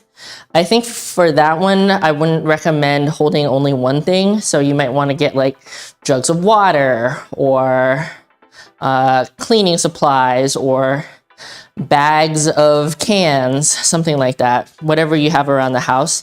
Just make sure it's equal on both sides. Don't have like more weight in one hand than the other. And yeah, just hold it out to your side. If you have one thing just to hold, you can hold it up here in front of you, or just try to like hold it behind your head. But the backpack works perfectly fine.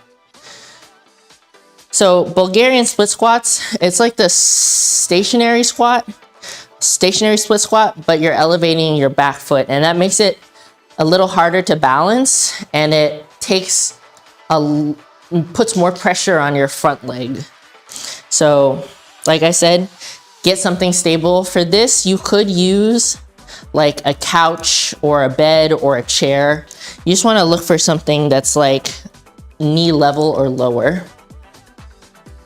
Farmer's carries and incline walking is brutal. Yeah, for sure. So I would say farmer carries or farmer walk, usually you're not lunging with it. Usually you're just walking like this, holding stuff in your hand.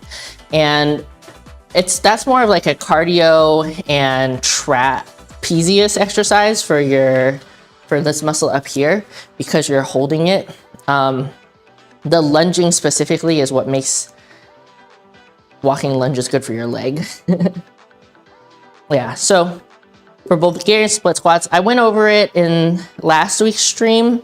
I'll go over it quickly again, but you put your foot up on whatever, and then you torso up and then go back until you get a 90 here. You might or might not touch your knee to the floor. It just depends on how high your thing is. Come down, keep it controlled, and then pop back up. It's just like this. I will say for me, this really hurts my foot. I get foot cramps really bad if I try to do this. That's why I do it on the bar with a yoga mat around it. But you might not have that issue. If you have to put your foot like this, you can. But I think if you do it like this, the thing needs to be lower. But that's basically it. So I can show you from the front, sort of.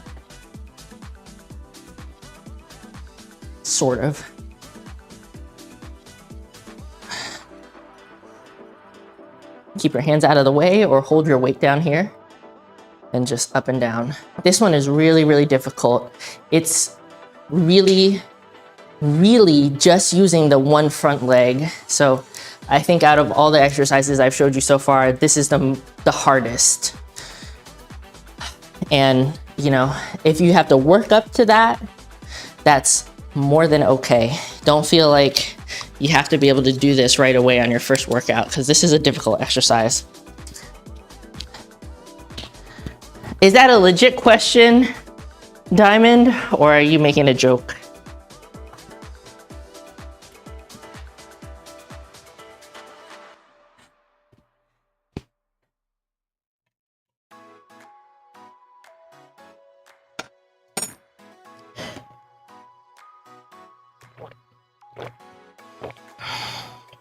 It's really more workout than I wanted to do on my day off.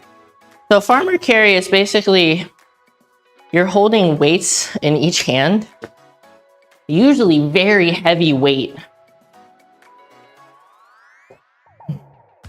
Did I say curry? My bad. But yeah, farmer carry would be like, you just walk around like this. And you can see how serious my shoulder looks when I do that too. Oh. But yeah, usually when people do a farmer carry, they're using really, really heavy weight, like a weight that would be difficult for them to deadlift. And it focuses a lot on your grip strength and trap development, which is this muscle on your shoulder and neck. But yeah, I don't do these because my traps are already overdeveloped. But you see a lot of strong men and strong women doing this because it's kind of like one of the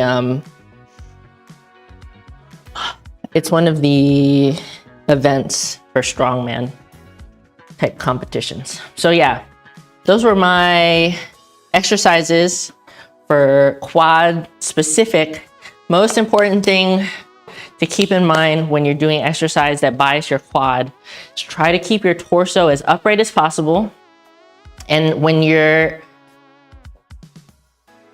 flexing your knee, try to keep the angle at the bottom to 90 degrees. When you step out farther and you have a sharper angle, it's working more glutes. It's a more glute biased exercise. So just to recap, you would be doing 3 sets of a squat variation, whatever you like best, whether you have the weight on your back or on your front, or you can even do it holding something at your sides. And then 2 exercises of a single leg squat variation. So you can either do the stationary split squats, reverse lunges, walking lunges, or Bulgarian split squats with your foot on a bench of some sort. What else do I want to say?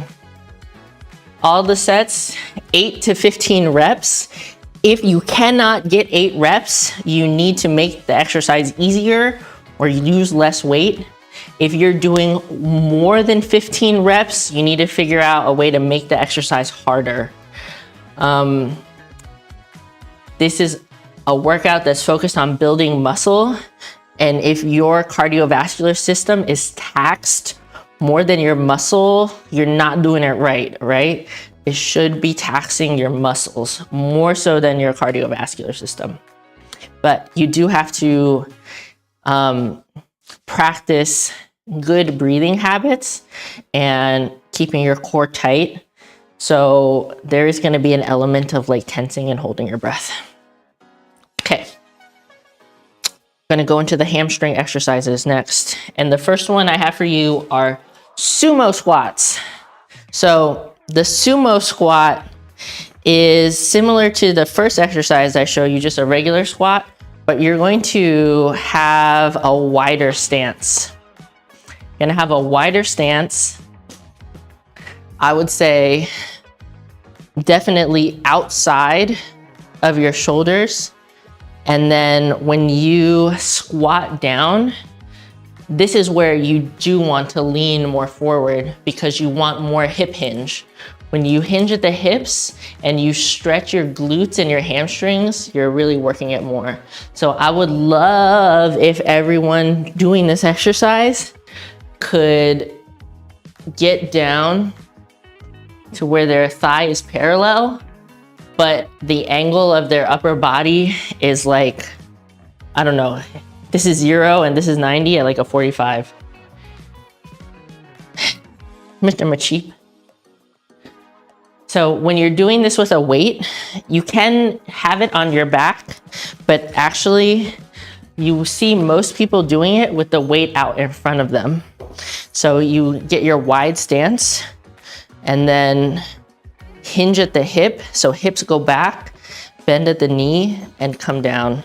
This is actually too, I would say this is like a little too big, but you go like this. This is also gonna work your inner thighs. You're gonna feel them stretch. When you do this, you wanna open up your hips. You don't wanna have your knees cave like this. You want your knees to go out, tracking over your feet. This is what it looks like from the front. You're gonna have a little bit of like forward lean, just so you can clear the thing around your legs, but you don't wanna like let it pull you so far forward that you tip over. Here it is from the side.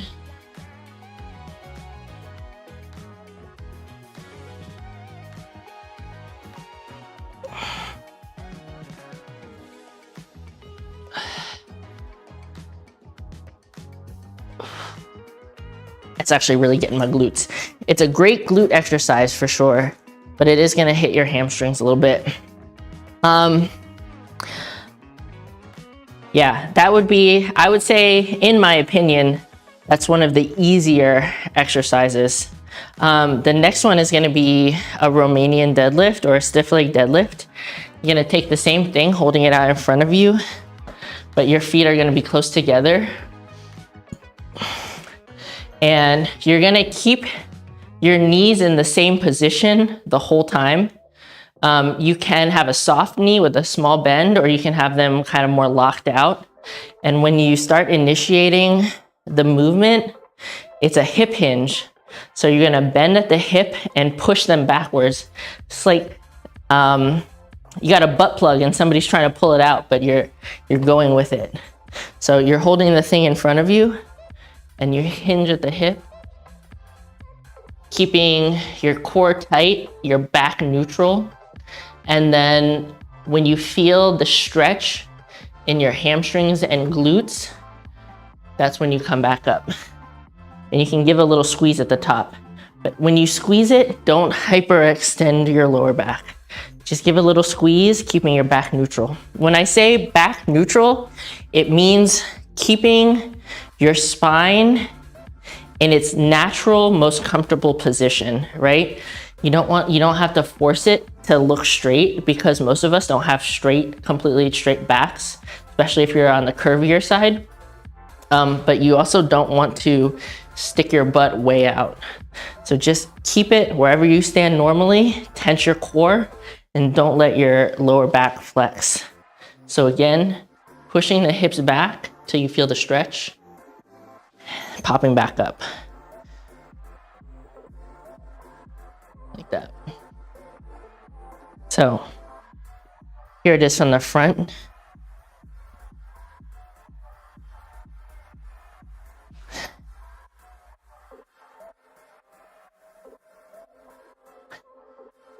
Here it is from the back.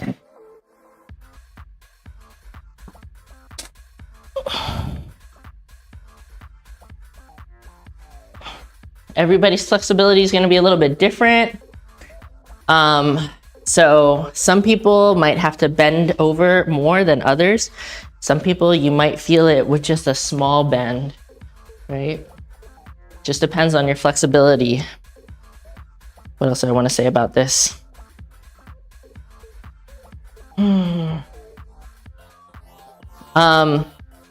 I feel like it's helpful if you think about letting the weight drag up and down the front of your leg.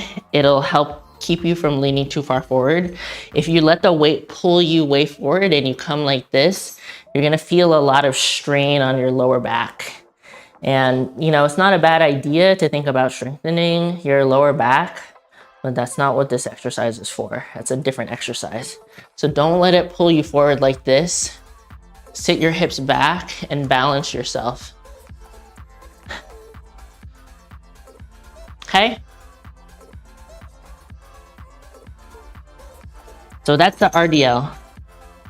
So these are for your third exercise, which is a hamstring focus exercise. And honestly, RDLs are my favorite for this exercise, but I have a couple other variations. Very similar to the RDL, I talked about it last stream, is the good morning. And you would have the weight on your upper back, but you're doing the same movement. So your legs are about straight or have a soft bend, pushing your hips back and then coming back up. So if you have something, if your implement is a backpack or it's something that's a little too big to allow you the range of motion you want on an RDL, on the RDLs, just hold it on your back and do the same movement where you push the hips back and then pop back up. Go until you feel a stretch and come back up. So pretty simple, but I feel like it's fiddly when it's on your back as opposed to out in front of you. I don't know why, but it probably will force you to sit back a little bit more instead of like letting the weight fall forward, but it's just not my favorite. Okay, next one is a single leg RDL.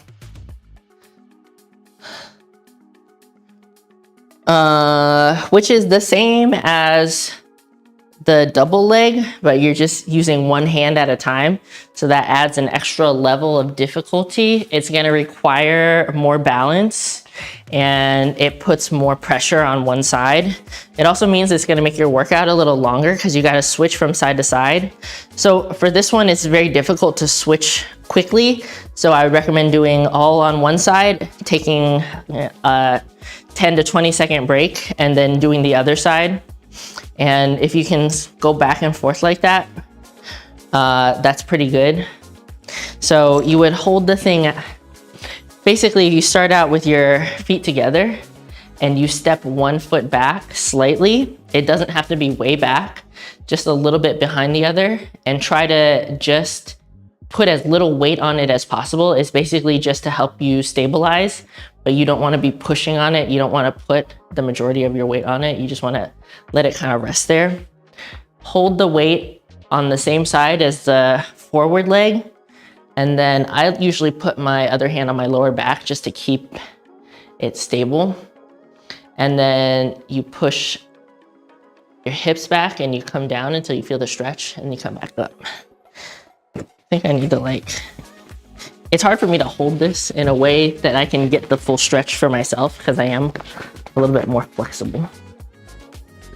So this looks weird, but that's the thing I'm gonna do. So here we go. Pushing the hips back and then coming back up.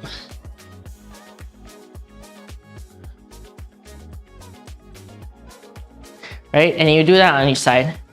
Other ways that you can make this even more difficult are elevating your back foot. Excuse me, sir. I don't personally like this a lot because I feel like it's kind of hard to feel the stretch when I do it like this. So you can do it like this. But yeah, I don't personally love it like that. You could also do it where your other leg completely comes off the ground, but this is a thing where I feel like it's working too much on balance and not enough on the actual muscle itself.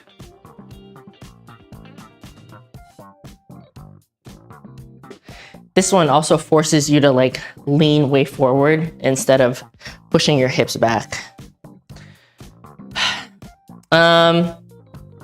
And the last thing specifically for hamstrings does involve a resistance band. You would have to have resistance bands for this. But basically, let me see if I can get this right. You plant one foot, put the resistance band underneath it from the back, and then you loop it around your other foot, like around the heel. And it's basically just like this. You just have to be careful that the band doesn't come up and snap you. Basically just like this. The reason that I don't love this is because when your foot is on the floor, there's basically no resistance, and the resistance gets harder when your knee is more bent. But really, it's more effective if the exercise was harder in this position. But if this is what you got, this is an okay exercise to do at home.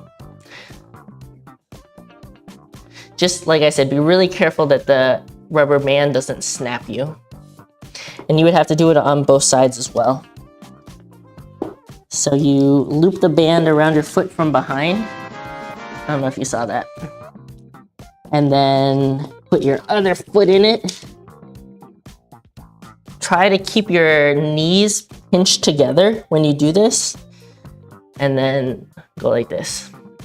You could also do it standing. Like if you had something, you could put your hands against the wall, or even like this, but that would take more balance. So I don't necessarily recommend it. Whatever you have that you can stabilize on. See, it snapped me. And now it's all fucked up. But yeah, that's the last one. I say it's, Aaron, thanks for the follow. Looks like more of a yoga move, yeah. So yeah, I think this is a pretty okay exercise. It is easy if you have a really small resistance band. See you later. Thanks for stopping by.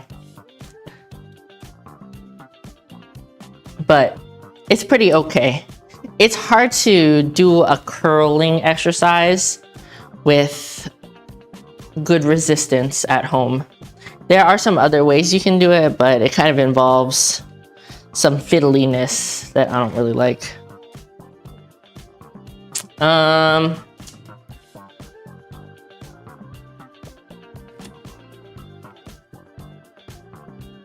So for your glutes, I talked about some really good glute exercises in the previous live stream. So I kind of would just recommend that you go watch that if you haven't already. I am working on editing down that VOD into a video that I'm just gonna post that's a little more concise, but I haven't quite finished that yet. It still is gonna be long, but I'll add chapters. So basically you can do like a hip thrust off of a bench or a bed or a chair. You can do glute bridges off of the floor, put your yoga mat down, and then a glute bridge is basically having your shoulders planted and doing the same hip thrusting motion.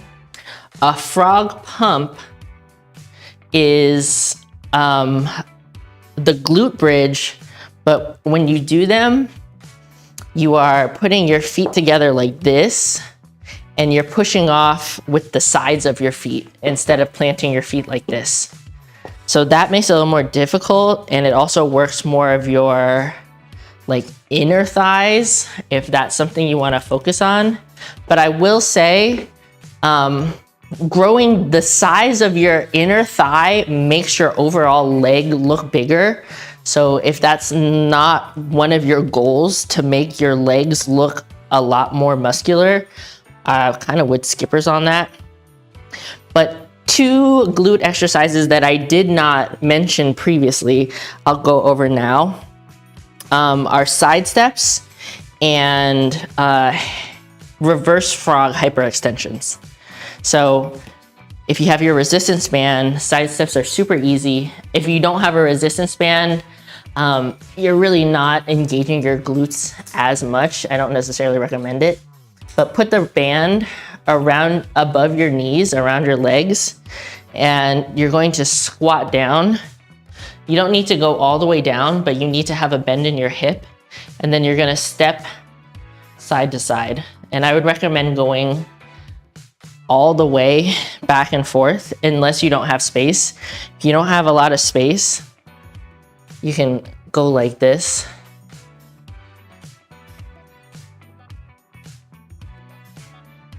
But the resistance band is what's gonna put the pressure on your glutes. So find a resistance that really works that muscle, and you'll feel it for sure. This one, honestly, you might be doing more than 15 reps. It really depends on what kind of band situation you have. But when you're counting your reps, both sides have to do the same amount. So that is one full rep.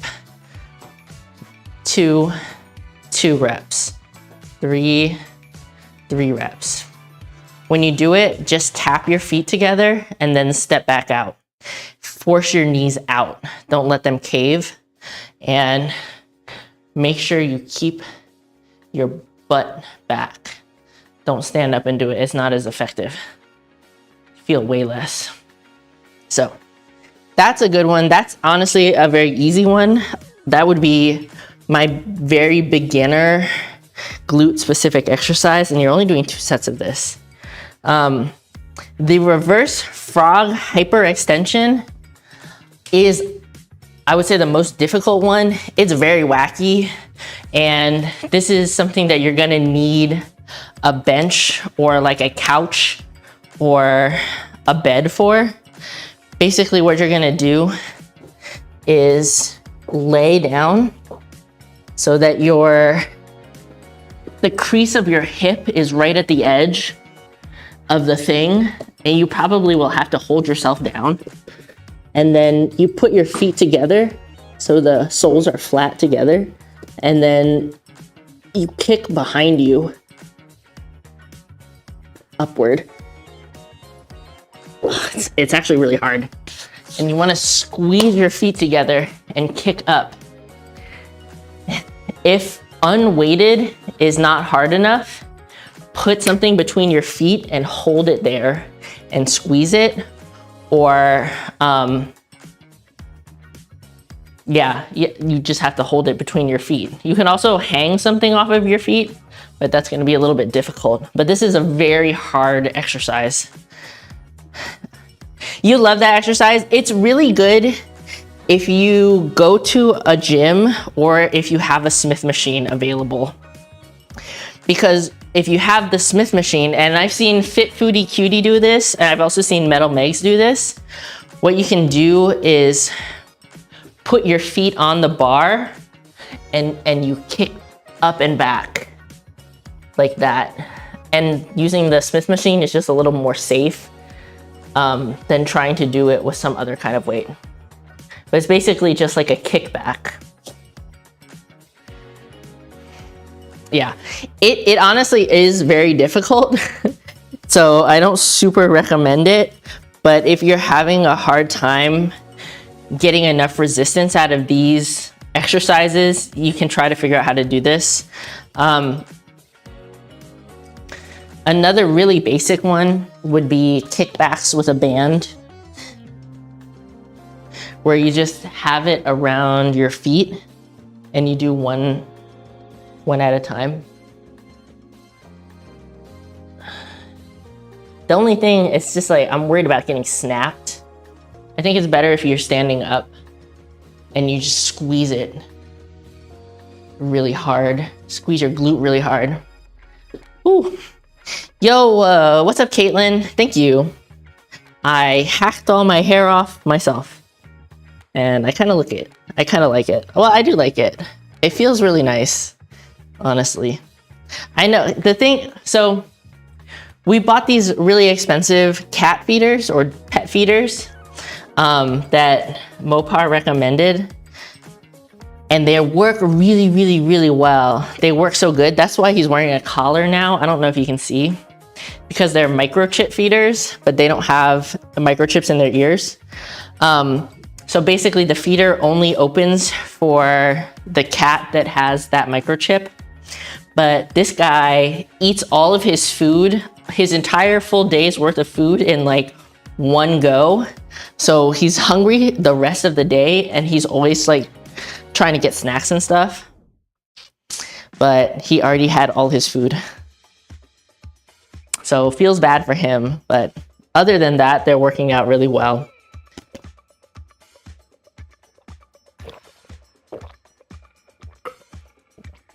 So that's kind of his own fault.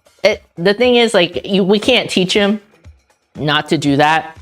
It's kind of like a self-fulfilling cycle too, because he eats all the food and then he gets really hungry and then he eats all his food again because he was so hungry, but he's still getting the same amount of food per day.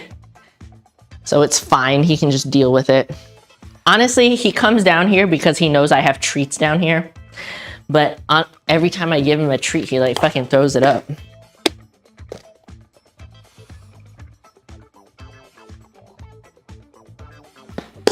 So I don't want to give him too many. Sounds like Nancy. Bleh. Anyways, but yeah, other than that hiccup, it's been working really good. Does he at least keep all the food down? Yours eats like crazy and barfs it back up. Joey, do you want me to come get you?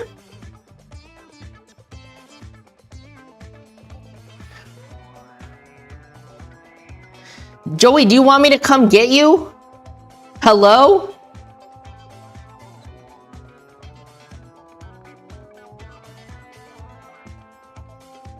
Did you call the police? The dude doesn't have insurance? Bro.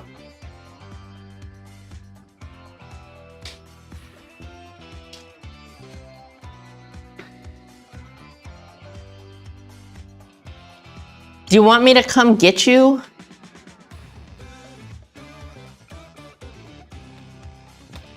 Why would somebody why would a rental company give him a car if he didn't have insurance? That's what I want to know.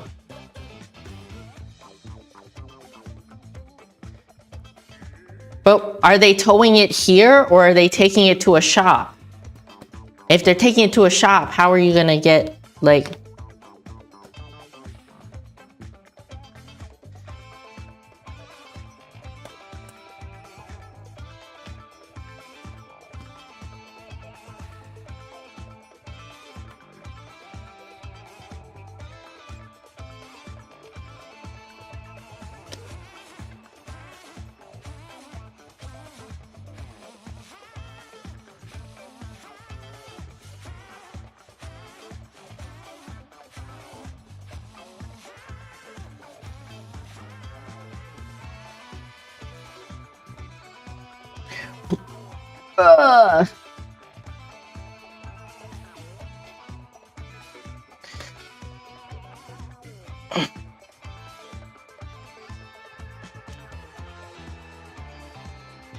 Joey, did you call the police? I think you probably should call the police. This person hit you that bad and doesn't have insurance.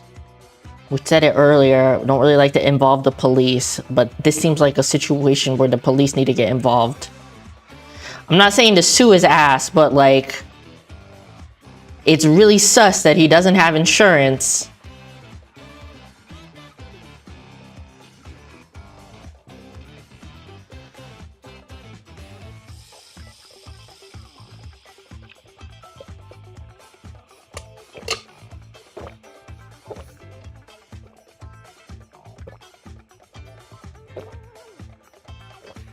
Okay.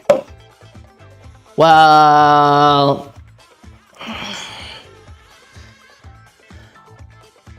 I'm gonna end the stream because this is giving me anxiety. So I will try to continue talking about this at-home leg workout next week.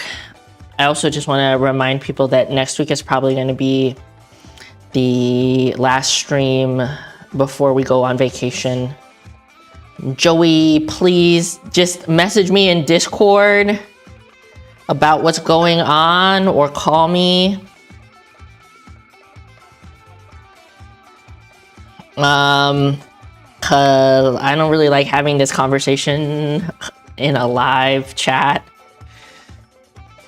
So thank you everybody for all your support. I appreciate you sticking with me. Don't forget to be responsible for your own gains. Don't be a dick and control your cock. And obviously I'm in Discord if you want to keep talking about that workout and stuff like that. Yeah. See y'all later.